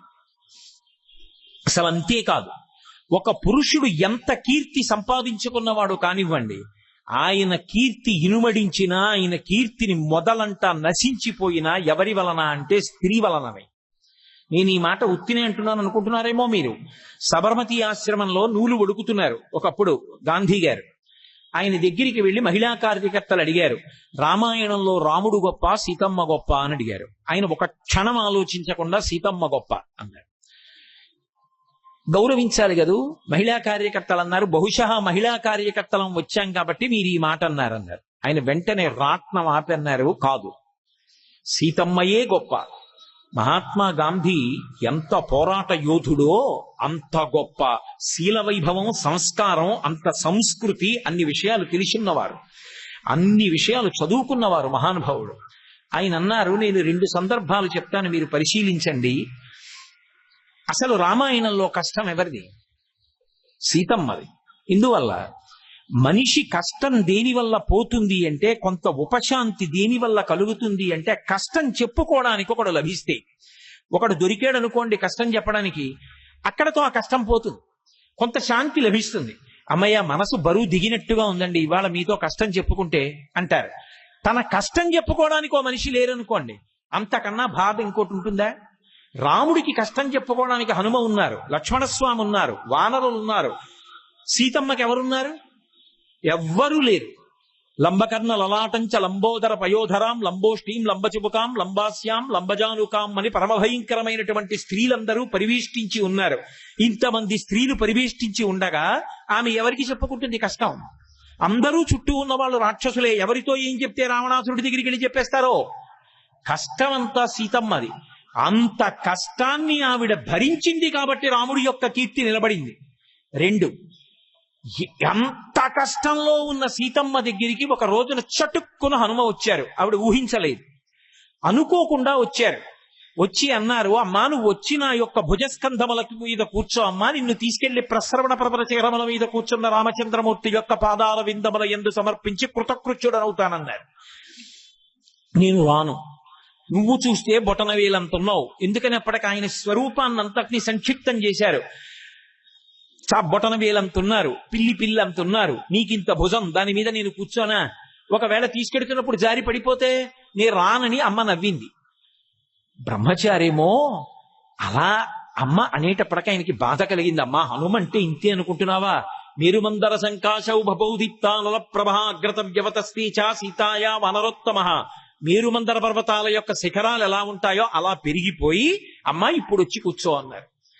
భర్తుభక్తిం పురస్కృత్య రామధన్యస్య వానరాన స్పృశామి శరీరంతో పుంసో వానర పుంగవ. స్పృహ లేనప్పుడు నన్ను రావణుడు తీసుకొచ్చాడు, స్పృహ ఉండగా నేను రాను. ఎందుకని అంటే అది రాముడికి అమర్యాద. రాముడు లేనప్పుడు రావణుడు ఎత్తుకొచ్చాడు, రావణుడు పరాకుగా ఉండగా నువ్వు నన్ను ఎత్తుకెళ్ళావు. ఇంకా రాముడి గౌరవమే ఉంది కాదు. రాముడు రావాలి, సముద్రానికి సేతువు కట్టాలి, యుద్ధం జరగాలి. మండిత విస్ఫులింగ విషమ జ్వలితానల కీలలు అబ్జ గర్భాండము నిండ రామ వసుధాదిపుడేశడు వజ్రసాధనా ఖండిత పంక్తి కంట కనకంఠ పురాంతక శైలచాలనోద్దండ బల ప్రచండ పురతండ విఖండన చండకాండముల్. అటువంటి బాణ పరంపరల చేత కాంచల లంక దగ్ధమవ్వాలి, రావణ సంహారం అవ్వాలి, నన్ను తీసుకెళ్ళాలి. అప్పుడే రాముడికి కీర్తి. నువ్వు తీసుకెడుతున్నావని వచ్చేస్తే రాముడికి అపకీర్తి. నేను రానంది. ఇంత కష్టాన్ని సహించింది తప్ప రాముడికి అపకీర్తి రావడాన్ని ఆవిడ అంగీకరించలేదు.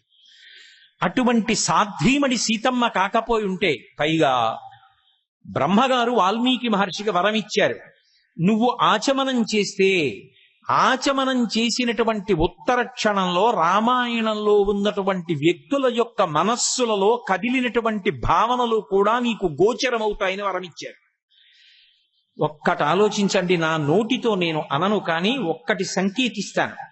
అన్ని నెలల పాటు ఆ అశోకవనంలో బంధీకృత అయి ఉండిపోయినటువంటి సీతమ్మకి రాముని యొక్క జాడ తెలియకుండా ఉండిపోతే, రాముడు ఏనాడో అడవులలో మడిసిపోయాడని ప్రతిరోజు రావణుడు చెప్తూ ఉంటే, ఏ ఒక్క రోజైనా ఏ ఒక్క క్షణమైనా ఏమోలే రాముడు ఎప్పటికీ కనపట్టలేదు, ఏమైపోయాడో, పోని ఇలా సుఖాలు అనుభవిస్తే అన్న ఆలోచన సీతమ్మకి వచ్చి ఉంటే త్రేతాయుగం ద్వాపరయుగం తర్వాత కూడా కలియుగంలో కూడా సీతారాములకు గుడి కట్టి నమస్కరించి ఉండేవాళ్ళమా? మనసు కూడా మలినము కాకుండా నిలబడినటువంటి తల్లి సీతమ్మ. అందువల్ల రాముడి ఖ్యాతి నిలబడింది, సీతారాములని పిలిచారు. కాదా? రామాయణంలో రాముని కన్నా సీతమ్మ గొప్ప కాదా అని అడిగారు మహాత్మా గాంధీ. వచ్చిన మహిళా కార్యకర్తల నమస్కారం పెట్టి చాలా అద్భుతమైన మాట చెప్పారన్నారు. ఒక్కొక్క తల్లి పాతివ్రత్యం, ఒక్కొక్క తల్లి వైభవం అంత గొప్పగా ప్రకాశించింది. తమ స్వార్థం చూసుకున్నవారు కాదు, లోకములకు ఎంత గౌరవాన్ని తీసుకురావాలి, ఎంత విశాల దృక్పథంతో ప్రవర్తించాలి అని చూసిన వాళ్లే తప్ప కేవలంగా ఏదో నా స్వార్థం నేను ఇలా బతికేస్తే ఎలా అని చూసుకున్నటువంటి స్త్రీలు కావ్య పురాణాలలో కనపడరు. అసలు లోకంలో ఎంత దారి తప్పిన వాడు కానివ్వండి, పశ్చాత్తాపం పొందినప్పుడు మొట్టమొదట జ్ఞాపకం వచ్చేది ఎవరొస్తారు అంటే లోకంలో అమ్మే వస్తుంది. నేను దీన్ని వివరించడం సాధ్యం కాదు, కానీ సాధ్యం కాదు అని ఎందుకంటున్నానంటే ఎక్కువ సమయం అవసరం అవుతుంది కాబట్టి. మీరు ఎవరి చరిత్ర చూడండి, ఎవరైనా జీవితంలో చాలా తప్పులు చేసి పశ్చాత్తాపడవలసిన సందర్భం వస్తే మొదట గుర్తొచ్చేది, కళ్ళ నీళ్ళొచ్చేది ఎవరి వలన అంటే అమ్మ జ్ఞాపకానికి వచ్చి, అమ్మ పెట్టిన అన్నం, ఏడ్చిన ఏడుపు గుర్తొచ్చి ఏడుస్తాడు. దానికి ఎవరు మినహాయింపు కారు. అమ్మ అనేటటువంటిది అంత గొప్ప వ్యక్తి. అందుకే ఎవరైనా సరే కారాగారవాసానికి వెళ్ళిపోయే ముందు కూడా మొదట స్మరించేది ఎవరిని అంటే వృద్ధురాలైపోయిన తల్లి ఉండిపోయిందని బాధపడుతూ ఉంటారు. ఇంతకన్నా వివరణ నేను చెయ్యక్కర్లేదు. పశ్చాత్తాపడేటప్పుడు మొదట గుర్తొచ్చేది అప్పుడు ఇప్పుడు ఎప్పుడు అమ్మే. అమ్మ వృద్ధాప్యంలో బాధపడకుండా నేను ఇలా ఉండకుండా ఉంటే ఎంత బాగుండేదో అన్న మాట మనిషిని కాల్చేస్తుంది ఆ భావన. అందుకే శ్రీనాథ మహాకవి పట్టుకున్నాడు ఈ తత్వాన్ని. గుణనిధి ఉపాఖ్యానం మీకెవ్వరికీ తెలియంది కాదు. గుణనిధి చిట్ట చివర పశ్చాత్తాపం పొందే ముందు ఒక మాట చెప్పాడు. ఇక చచ్చిపోతాడనగా అన్నం కూడా దొరకకుండా పోయిన నాడు ఒక మాట అంటాడు. అరుణ గభస్తి బింబముదయాద్రిపైన్ పొడతేరా గిన్నెలో పెరుగును వంటకంబు వడపందిలయున్ కుడువంగ పెట్టు నిర్భర కరుణా ధురీణయగు అమ్మకు అమ్మ ప్రాణము ప్రాణము ప్రాణము అమ్మయున్నదే హరహర ఎవ్వరింక కడుపారగ పెట్టెదరిప్సితాన్నముల్ అన్నాడు. అప్పుడు ఏడిచాడు. నేను ఎన్ని తప్పులు చేసి రాత్రొచ్చి పడుకున్నా సూర్యోదయం అయ్యేటప్పటికీ గిన్నెలో పెరుగు, అన్నం, ఓ కూర, వడపిందెలుయున్, ఇప్పటికీ ద్రవిడ దేశంలో వడ్డిస్తూ ఉంటారు. చిన్న చిన్న మామిడి పందులు పులియ పెట్టి వడ్డిస్తారు. ఆ వడపిందెలయున్ కొని తెచ్చి కుడువంగ పెట్టు పరమ ప్రేమతో నాన్న తిను నాన్న తిను అని నా నోట్లో పెట్టిన నిర్భర కరుణా ధురీణయగు ప్రాణము ప్రాణము అమ్మయున్నదే. రాశీభూతమైన కారుణ్యం మా అమ్మ ఉన్నదే. అలాంటి అమ్మ లోకంలో ఎక్కడుంటుంది? హరహర ఎవ్వరిక కడుపారగా పెట్టెదరి ఇప్సితాన్నముల్. ఇంకా నాకు కడుపార అన్నం పెట్టేవాళ్ళు ఎవరు? ఆ అమ్మ ఏడుస్తూ ఉంటుందే నా కొడుకు కనపడలేదని, ఇది చాలదా అని అప్పుడు ఏడిచాడు. నేను ఈ సందర్భంలో అమ్మ గొప్పతనాన్ని, స్త్రీ వైశిష్ట్యాన్ని ఆవిష్కరించడం కోసం ఒక విషయాన్ని మనవి చేస్తాను. నేను ఒకనకొకప్పుడు ఒక సభకి వెళ్ళాను. ఆ సభలో తల్లిదండ్రుల్ని విడిచిపెట్టి చిన్న వయస్సులోనే రైళ్లలోనూ వాటిల్లోనూ తిరిగి చిల్లర దొంగతనాలు చేస్తూ అక్కర్లేని వ్యసనాలకు అలవాటు పడిపోయిన పిల్లల్ని తీసుకొచ్చి సంస్కరించి చదివిస్తున్న ఒక సంస్థకి ముఖ్య అతిథిగా వెళ్ళా. ఆ రోజు ప్రసంగం చేస్తూ ఆ పిల్లల్ని అడిగా, మీ తల్లి గారెవరు, మీ తండ్రి గారెవరు, ఎక్కడుంటారని. వాళ్ళు చెప్పలేదు. వాళ్ళ అంత మూర్ఖత్వానికి అలవాటు పడిపోయారు, వాళ్ళు చెప్పలేదు. నేను ఆ రోజు ప్రసంగం చేస్తూ ఒక మాట చెప్పా. మీ అమ్మగారు బహుశా ఎవరింట్లోనో దాసిగా ఉండి ఉంటుంది. నువ్వు మీ అమ్మకి చెప్పకుండా రైళ్లల్లో తిరిగి ఈ చిల్లర దొంగతనాలతో సుఖాలు అనుభవించచ్చని వెళ్ళిపోయావు. మీ అమ్మ నువ్వు కనపడక ఇళ్లల్లో పాచి పని కూడా మానేసి అన్నం కూడా తినకుండా ఊళ్ళన్నీ వెతుకుతూ రైల్వే స్టేషన్ల దగ్గర, బస్ స్టాండ్ల దగ్గర నా కొడుకు కనపడతాడేమోనని మీ ఇంట్లో పాకలో ఎక్కడైనా నీ ఫోటో ఉంటే అందరికీ చూపించి తిరుగుతుంటే మీ నాన్న ఎన్నాళ్ళు తిరగతావే, పోయినవాడు పోయాడు, ఇంటి పట్టునుండవని మీ అమ్మని కొట్టు ఉంటాడు. దెబ్బలు తిని కూడా ఏడుస్తూ అన్నం కనపడినా నువ్వెక్కడో ఉండి తిన్నావో తినలేదో అని మీ అమ్మ అన్నం తినకుండా మంచం పట్టి శోకమూర్తి అయి ఉండి ఉంటుంది. నీవు కనపడితే చాలని కళ్ళల్లో ఒత్తులు వేసుకుని కన్నీటి మాటున ఎవరైనా నీలాంటి పిల్లాడు కనపడితే నువ్వేమో అని ఉలిక్కి పడి లేస్తూ ఉంటుంది. ఈ పాపం నిన్ను కాల్చదా మీ అమ్మ ఏడుస్తుంటే అని అడిగా. అది చెప్పి నేను ఇంటికి వెళ్ళిపోయాను.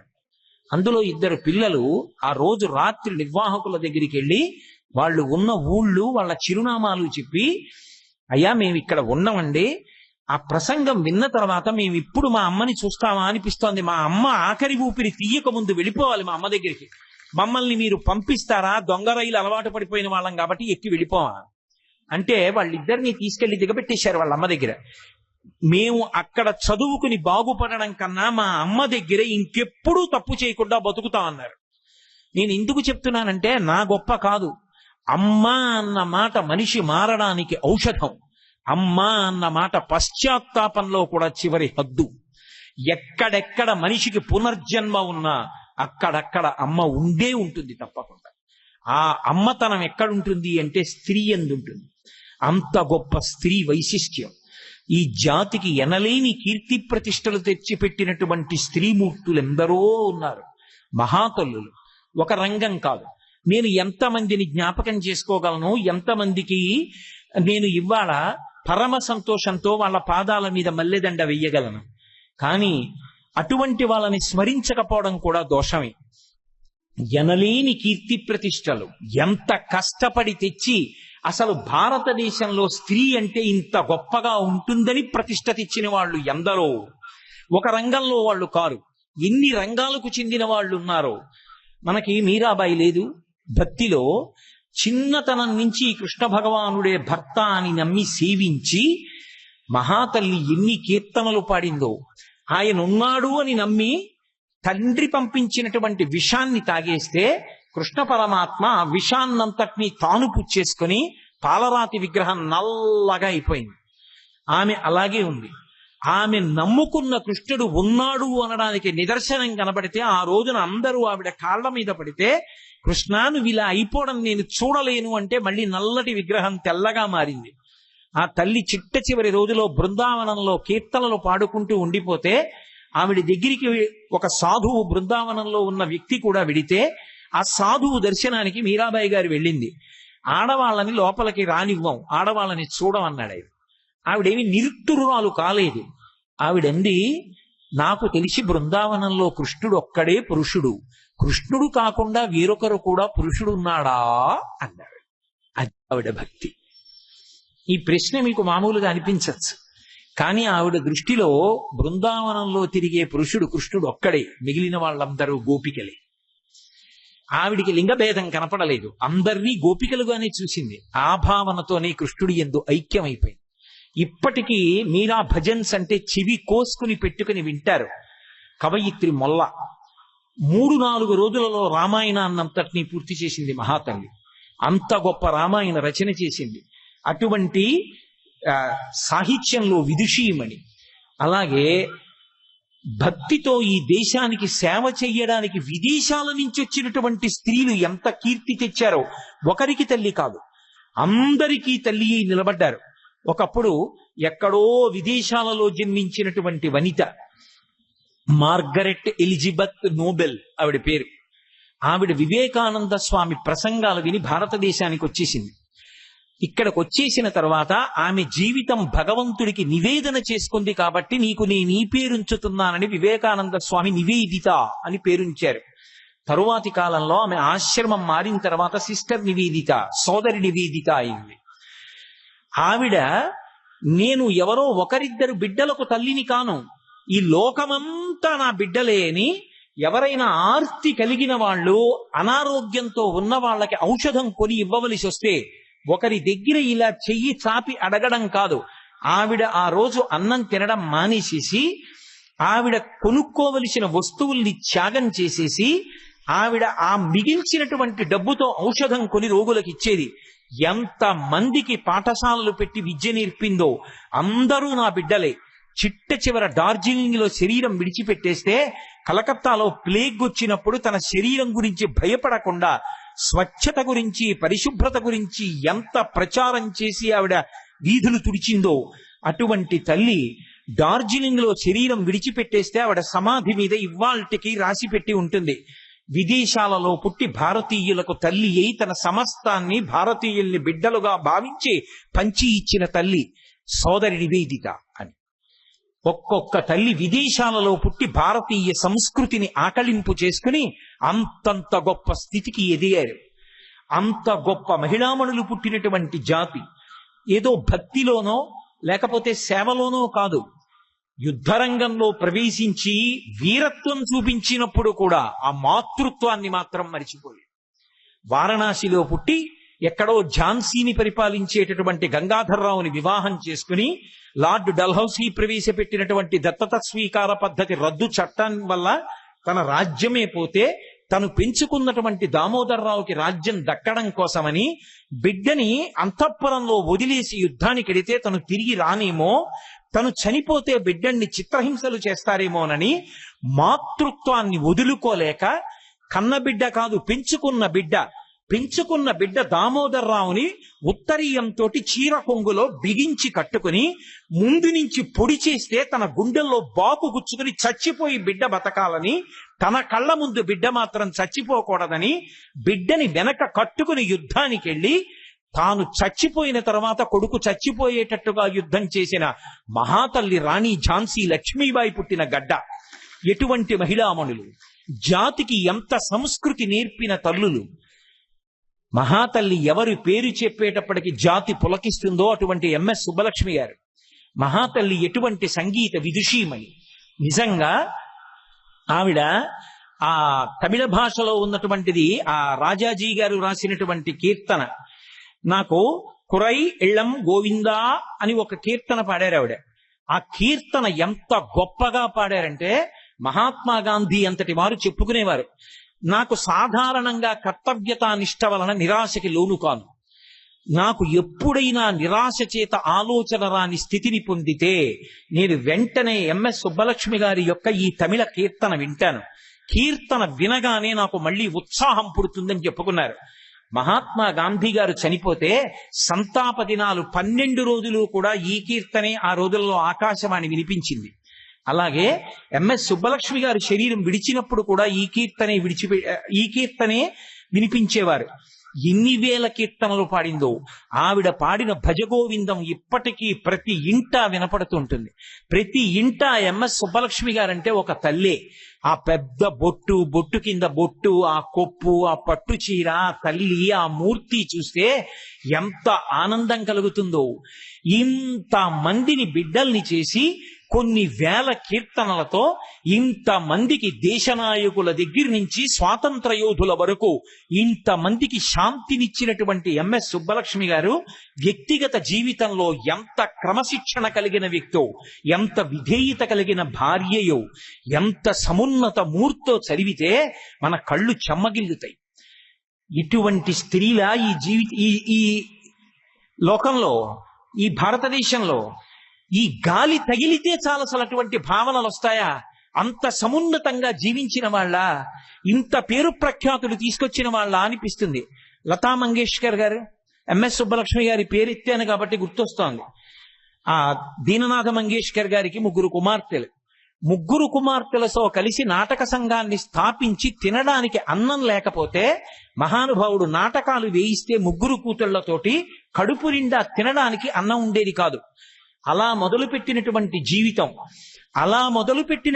జీవితం తరువాతి కాలంలో ఆవిడ ఎన్ని వేల పాటలు పాడారో. ఇప్పటికీ లతా మంగేష్కర్ గారిలాగా పరమ భక్తితో, పరమ క్రమశిక్షణ కలిగినటువంటి జీవితం ఉన్న వాళ్ళు బహు తక్కువ మంది ఉంటారు. అంత భక్తి కలిగినటువంటి తల్లి ఎంత భక్తితో, ఎంత ఆర్ద్రతతో ఉంటుందంటే ఆవిడ పాడిన పాట ఏదో పాట నేర్చుకుని పాట పాడడం కాదు, పాట యొక్క భావాన్ని తెలుసుకుని ఆ భావంతో తాదాత్మ్యత పొంది ఆవిడ పాడిన పాటకి పక్షులు ఆగిపోతాయి. 1962లో భారతదేశం మీద చైనా దండయాత్ర చేసినప్పుడు ఆ తల్లి కచేరీ చేస్తున్నప్పుడు జవహర్లాల్ నెహ్రూ గారు అక్కడే ఉన్నారు. ప్రధానమంత్రిగా ఉన్న నెహ్రూ దాడి గురించి ఆవిడ పాడినటువంటి పాట వింటూ ఉంటే నెహ్రూ గారి కన్నుల వెంట నీళ్లు బొట బొట బొట బొట కారే. సభలో ఆ తర్వాత ఎవరిని మాట్లాడమన్న కంఠం పైకి రాలేదు, గాద్గదికమైంది. ఒక పాట పాడితే అలా పాట పాడగలిగినటువంటి విదుషీమణి. ఒక పాట కాదు, కొన్ని వేల పాటలు అలా పాడి ఇంతమందికి తల్లి అయి జోలపుచ్చినటువంటి లతా మంగేష్కర్ పుట్టినటువంటి గడ్డ.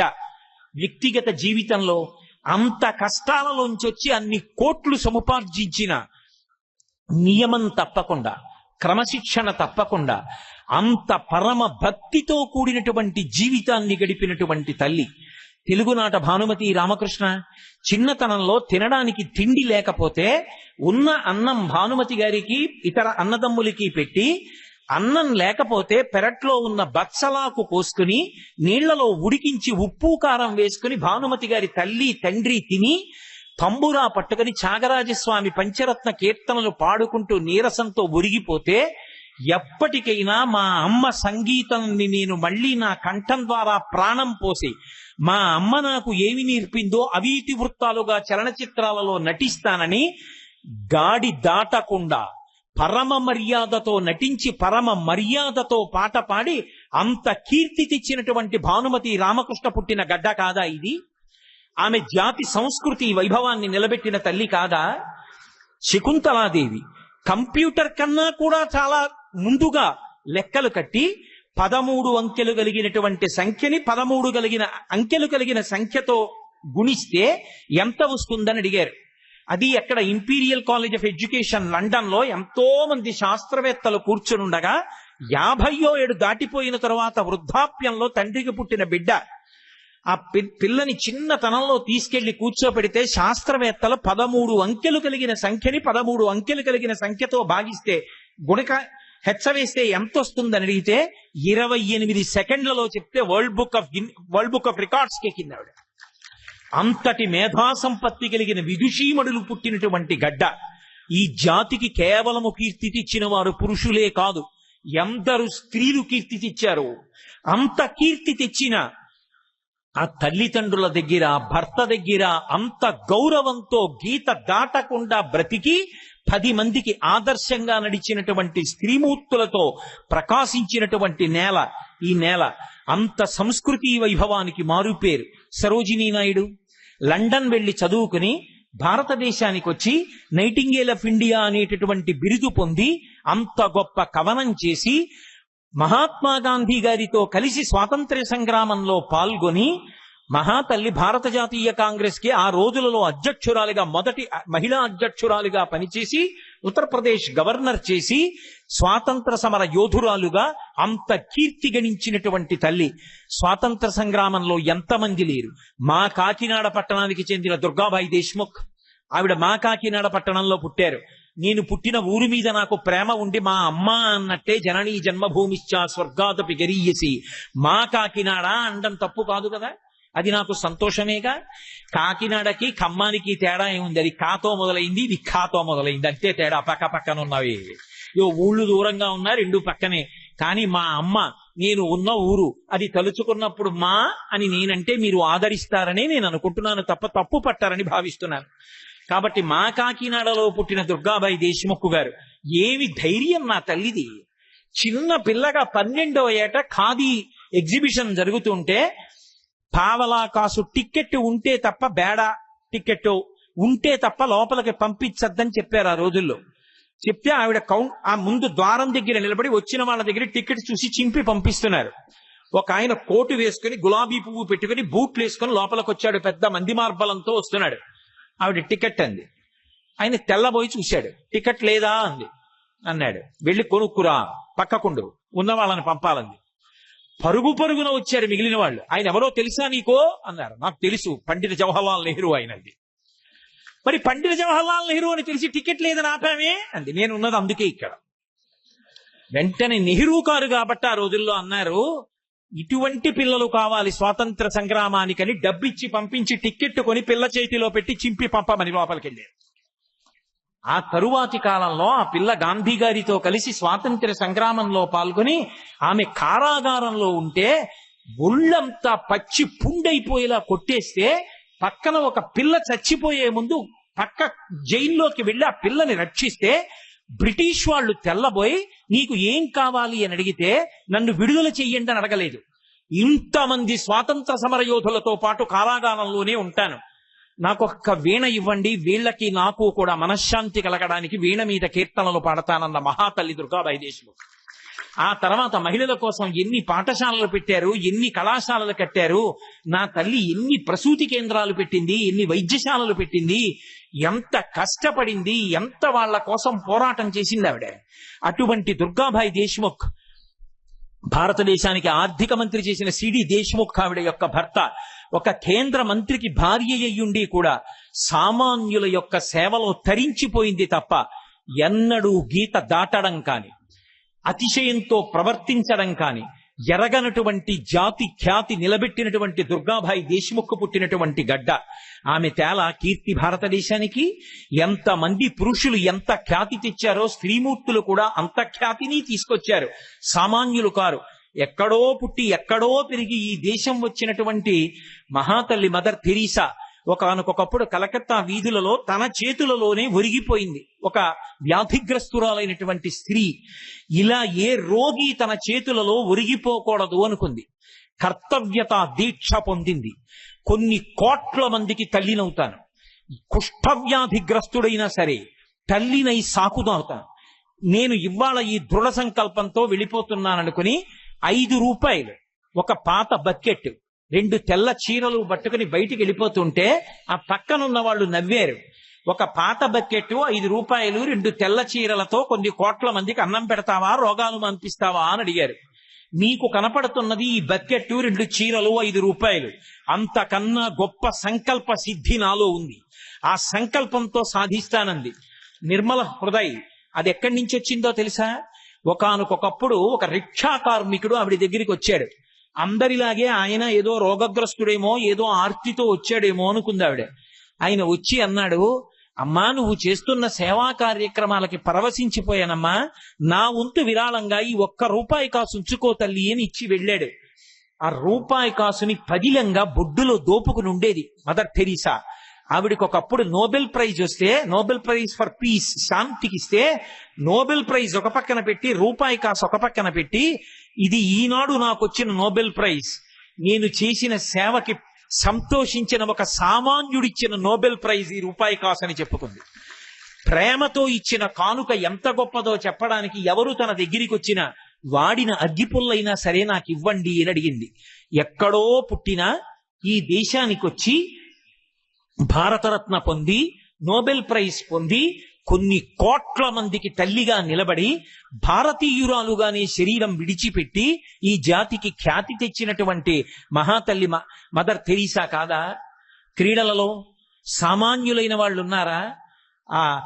ఎన్ని మాటలు నిజంగా టెన్నిస్ లో అసలు ఎవరు ఊహించని రీతిలో ఆ తల్లి నవరతిలోవా, ఆ రోజుల్లో స్టెఫీ గ్రాఫ్ లాంటి క్రీడాకారిణులున్న 34 సంవత్సరాల వయస్సులో కూడా వింబుల్డన్ ఆడగలిగింది అంటే ఆమె క్రమశిక్షణ అటువంటిది.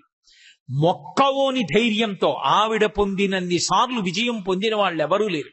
మార్టినా నవరతిలోవా అంత బాగా ఆడి ఖ్యాతి తేలా అంతరిక్షంలోకి వెళ్ళింది. ఒకప్పుడు వస్త్ర పరిశ్రమలో రోజు కూలీగా పనిచేసేది, టైర్ల కర్మాగారంలో పనిచేసేది.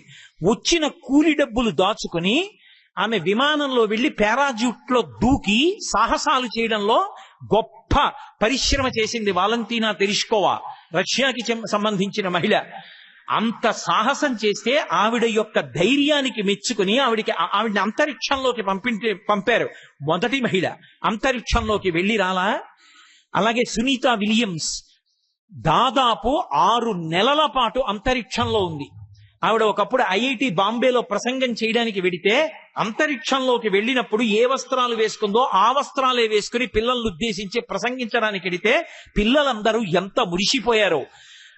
ఆ భూమ్యాకర్షణ శక్తి లేక గదిలో ఇలా తేలుతూ ఉండడంలో అరికాలు నేల మీద పెట్టడం కుదరదు కాబట్టి ఆగవలసి వస్తే ఈ కాలే దేనికో ఇలా అడ్డంగా పెట్టి ఆపుకుంటే అరికాలుకున్న మందంగా ఉండే తత్వం పాదం యొక్క పైభాగానికి వచ్చేసింది.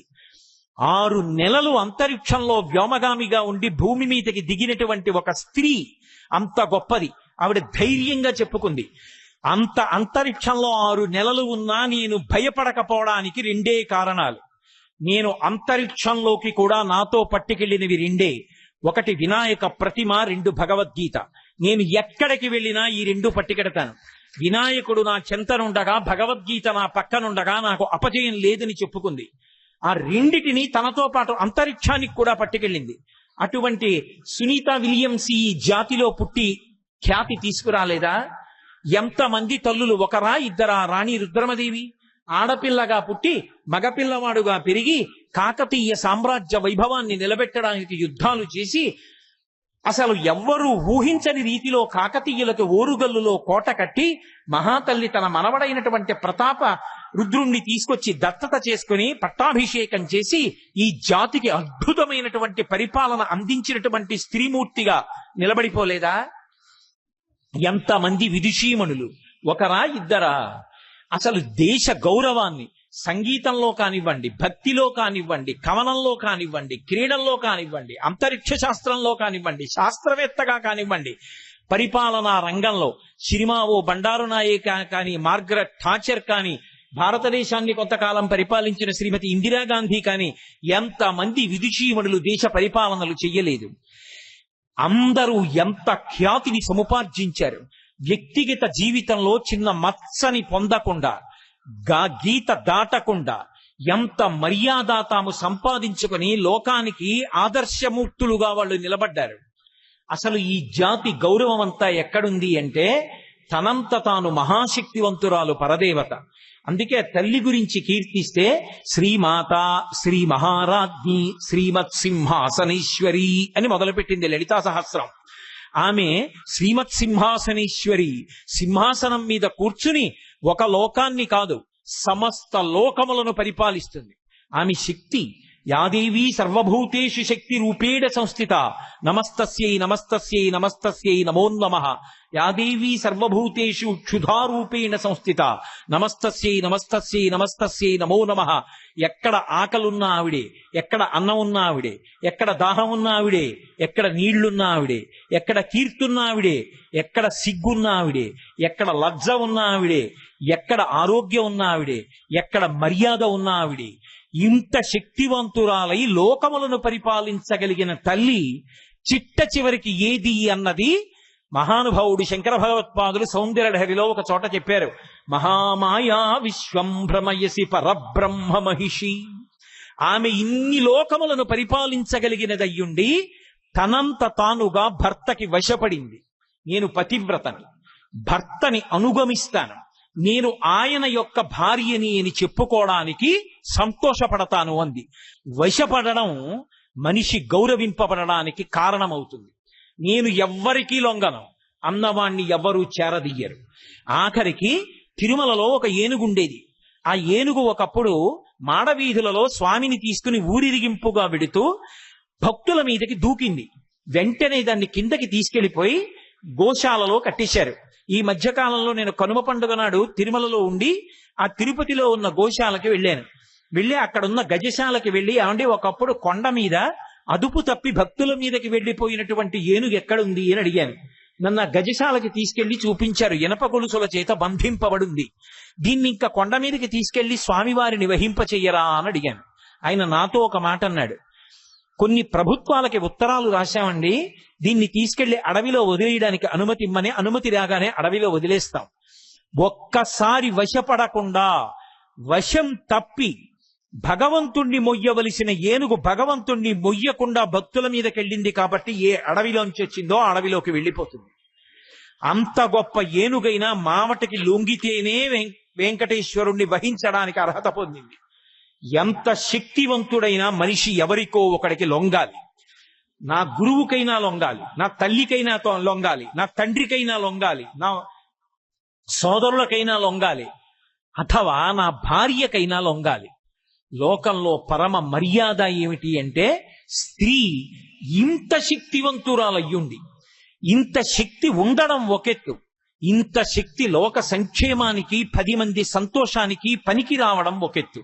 అలా పనికి రావాలన్నా కూడా ఆమె కూడా వశవర్తి అవుతుంది స్వచ్ఛందంగా. ఎందుకు అంటే అది తక్కువతనమై కాదు, అది ఏదో చిన్నతనం కాదు, అది ఆమె గౌరవం. ఆ గౌరవంలో మర్యాద ఉంది. నేనిప్పుడు ఇక్కడ కూర్చుని ప్రవచనం చేస్తుంటే నాకన్నా సమాజంలో సమున్నతమైన స్థానాల్లో ఉన్నవాళ్ళు, నాకన్నా ఐశ్వర్యవంతులు, నాకన్నా చాలా చాలా దేహదారుఢ్యం ఉన్నవాళ్ళు, నాకన్నా మహాపండితులు ఈ సభలో ఖచ్చితంగా ఉన్నారు. వాళ్ళు ఎందుకు కింద కూర్చున్నారు? నేనేనా ఈ విషయం మీద మాట్లాడగలిగిన వాణ్ణి? నాకన్నా అద్భుతంగా మాట్లాడగలిగినటువంటి విద్వాంసులు ఎందరో ఈ సభలో ఉండి ఉండవచ్చు. కానీ ఒక మర్యాద కోసం ఆయనని మాట్లాడమని ఆహ్వానించాం. అంత దూరం నుంచి వచ్చాడు, ఆయన మాట్లాడుతున్నాడు, మనం వినాలి అని వాళ్ళు కూర్చుని వింటున్నారు తప్ప మేము మాట్లాడగలం, నీకన్నా బాగా మాట్లాడగలం, కాసేపు పక్కకి తప్పుకో అని వచ్చారా వేదిక మీదకి? మీకన్నా చాలా గొప్పవాళ్ళం. మేము ఒక్క సంతకం పెడితే ఒక వ్యక్తి యావజ్జీవితం కారాగారంలోకి వెళ్ళగలడు. అంత న్యాయ విచారణ చెయ్యగలిగినటువంటి సమర్థత కలిగినటువంటి వాళ్ళమై సమున్నత పదవులలో ఉన్నవాళ్ళం అని లేకుండా నేను ఎత్తు మీద కూర్చుంటే వేదిక మీద కింద కూర్చుని వాళ్ళున్నారు. మర్యాదకి వశపడ్డారు కాబట్టే వాళ్ళు అటువంటి పదవులలో ఉన్నారు, అంత గౌరవాన్ని పొందారు. వశపడడం మనిషి యొక్క కీర్తికి తక్కువతనం కాదు. మాట్లాడినంతసేపు నేను శాస్త్రాన్ని నమ్మి మాట్లాడడం నాకు మర్యాద. నేను దేనికి వశపడి మాట్లాడాలంటే శాస్త్రానికి వశపడి మాట్లాడాలి. ఒకసారి నా ప్రవచన సమయం అయిపోయింది అనుకోండి, నేను 2 చేతులు కైమోడ్చి పెద్దలకి నమస్కరించాలి. అప్పుడు నా మర్యాద. వశపడడంలోనే మనిషి యొక్క వృద్ధి ఉంది. వశపడడం తప్పనుకున్నవాడు వృద్ధిలోకి రాలేడు. ఈ సిద్ధాంతాన్ని లోకానికి చెప్పడమే అమ్మవారి యొక్క ఉద్దేశ్యం. అందుకే శంకర భగవత్పాదులు సౌందర్యలహరి చేస్తూ మహామాయా విశ్వం భ్రమయసి పరబ్రహ్మ మహిషి, సమస్త బ్రహ్మాండములను మాయయందు తిప్పగలిగినదైనా తనంత తానుగా శంకరుడికి వశపడి ఆయన భార్య అనిపించుకోవడానికే ఆమె మక్కువ చూపిస్తుంది అని తీర్మానం చేసి చూపించారు. అంత సమున్నతమైనటువంటి సంస్కార వైభవము, శీల వైభవము కలిగినటువంటిది ఈ దేశం. అటువంటి దేశంలో స్త్రీలు తమ యొక్క శక్తినంతటినీ కూడా లోక కళ్యాణానికి ఉపయోగించేటటువంటి రోజు రావాలని, వాళ్ళందరూ కుటుంబాలలో శాంతి స్థానాలుగా నిలబడాలని, వాళ్ళ యొక్క వైభవాన్ని అర్థం చేసుకుని వాళ్ళ శక్తి బహుముఖంగా సమాజ ప్రయోజనానికి పనికొచ్చేటట్టుగా పురుషులు పరమ మర్యాదతో ప్రవర్తించిన పూర్వకాలం ఎలా ఉండేదో అలా ప్రవర్తించిన సంస్కారము మళ్ళీ పునరుజ్జీవించాలని, లోకమందెక్కడ అయినా సరే స్త్రీని చూసేటప్పటికి పరమ గౌరవ భావనతో తల్లిని చూసినట్టుగా 2 చేతులెత్తి నమస్కరించే రోజు రావాలి తప్ప, స్త్రీని చూసేటప్పటికి అన్యభావన మనసులోంచి పుట్టేటటువంటి కుసంస్కారము కూకటి వేళ్లతో తొలగిపోయి, పూర్వం భారతదేశం అటువంటి సంస్కృతికి ఎంత కీర్తిని పొందిందో అటువంటి కీర్తిని పొంది మళ్ళీ యావత్ ప్రపంచం కూడా ఒక స్త్రీని గౌరవించడం అంటే భారతదేశాన్ని చూసి నేర్చుకోండని వార్తాపత్రికలలో సంపాదకీయాలు రాసేటటువంటి రోజు రావాలని, అటువంటి రోజు వచ్చేటట్టుగా అనుగ్రహించమని ఆ పరదేవత అయినటువంటి కామాక్షి పాదార విందములకు సాంజలి బంధకంగా నమస్కరిస్తూ, మీరందరూ 2 రోజుల పాటు ఇంత భక్తి శ్రద్ధలతో నేను చెప్పినటువంటి విషయాల్ని చెవి ఒగ్గి విన్నందుకు, మీ యొక్క క్రమశిక్షణకి, మీ యొక్క వినయానికి, మీ యొక్క ప్రేమకి వేరొక్కసారి నా హృదయపూర్వకమైనటువంటి కృతజ్ఞతలను ఆవిష్కరిస్తూ నేను మీ దగ్గర సెలవు పుచ్చుకుంటూ మంగళం చెప్తాను. మంగళం చెప్పిన తరువాత నా వ్యక్తిగతమైన ఒక్క చిన్న నివేదన మీకు అందిస్తాను. ఒక్క నిమిషం పాటు దయచేసి అలా ఉండండి. మంగళాశాసనపరై మదాచార్య పురోగమై సర్వైః పూర్వైరాచార్యై సత్కృతాయాస్తు మంగళం. మంగళం కోసలేంద్రాయ మహనీయ గుణాత్మనే చక్రవర్తి తనూజాయ సర్వభౌమాయ మంగళం. ఉమాకాంతాయ కాంతాయ కామితార్థప్రదాయినే శ్రీగిరీశాయ దేవాయ మలినాథాయ మంగళం. సర్వం శ్రీ ఉమామహేశ్వర పరబ్రహ్మార్పణమస్తు. స్వస్తి. నేను ఇన్ని 100 ప్రవచనాలు ఎందుకు చేశాను అంటే, కేవలం మా అమ్మ ఇంత కష్టపడి నన్ను కన్నందుకు భగవంతుడు నాకు ఏ వాక్కునిచ్చాడో ఆ వాక్కు చేత అందరూ సంతోషపడాలని చెప్పాను తప్ప, అందరి యొక్క మనసులలో మంచి ప్రవర్తించాలని చెప్పాను తప్ప, అతిశయంతో కానీ 1 రూపాయి కాసు కానీ నేను ఎప్పుడూ చెప్పల. 1 రూపాయి నేను ఎప్పుడూ ఈ ప్రవచనాల మీద సంపాదించల. నాకు ఇది ఇవ్వండి అని నేను ఎప్పుడూ ఎవ్వరిని అడగల. భగవంతుడి అనుగ్రహం వల్ల నా ఆఖరి ఊపిరి వరకు అలా అడగను కూడా. నాకు ఓపిక ఉన్నన్నాళ్ళు ఈ ప్రవచనం 10 మంది మంచి కోసం చెప్తా. కానీ ఖమ్మం పట్టణ వాసుల్ని మాత్రం ఒక్క విషయం అడుగుతున్నాను. దయచేసి దీన్ని నేను మిమ్మల్ని అభ్యర్థించాను అని గుర్తు పెట్టుకుని అమలు చెయ్యడానికి ప్రయత్నించండి. నేను ఇవాళ ఒక గోశాలకి వెళ్లి చూసి వచ్చా. నిజంగా నా మనసు తరుక్కుపోయింది. బురప్పంజరాలు పైకొచ్చేసి ఇంక కొద్ది గంటలలో మృత్యువుని కౌగలించుకోవలసినటువంటి దుర్భరమైన స్థితిలో ఉన్న ఆవుల్ని, కొన్ని 100 ఆవుల్ని దింపి శృంగగిరి సంస్థానానికి సంబంధించిన విశాల ప్రాంగణంలో వాటన్నిటినీ కాపాడి పెంచుతున్నారు. దాదాపు 350 గోవులున్నాయి. ఆ దూడల్ని చూస్తే నా మనసు చివికిపోయింది. నిజంగా చిన్న పందిరి వేశారు. వాటిని చూస్తే ఆవు దూడలు అనుకోరు, గొర్రె పిల్లలు అనుకుంటారు.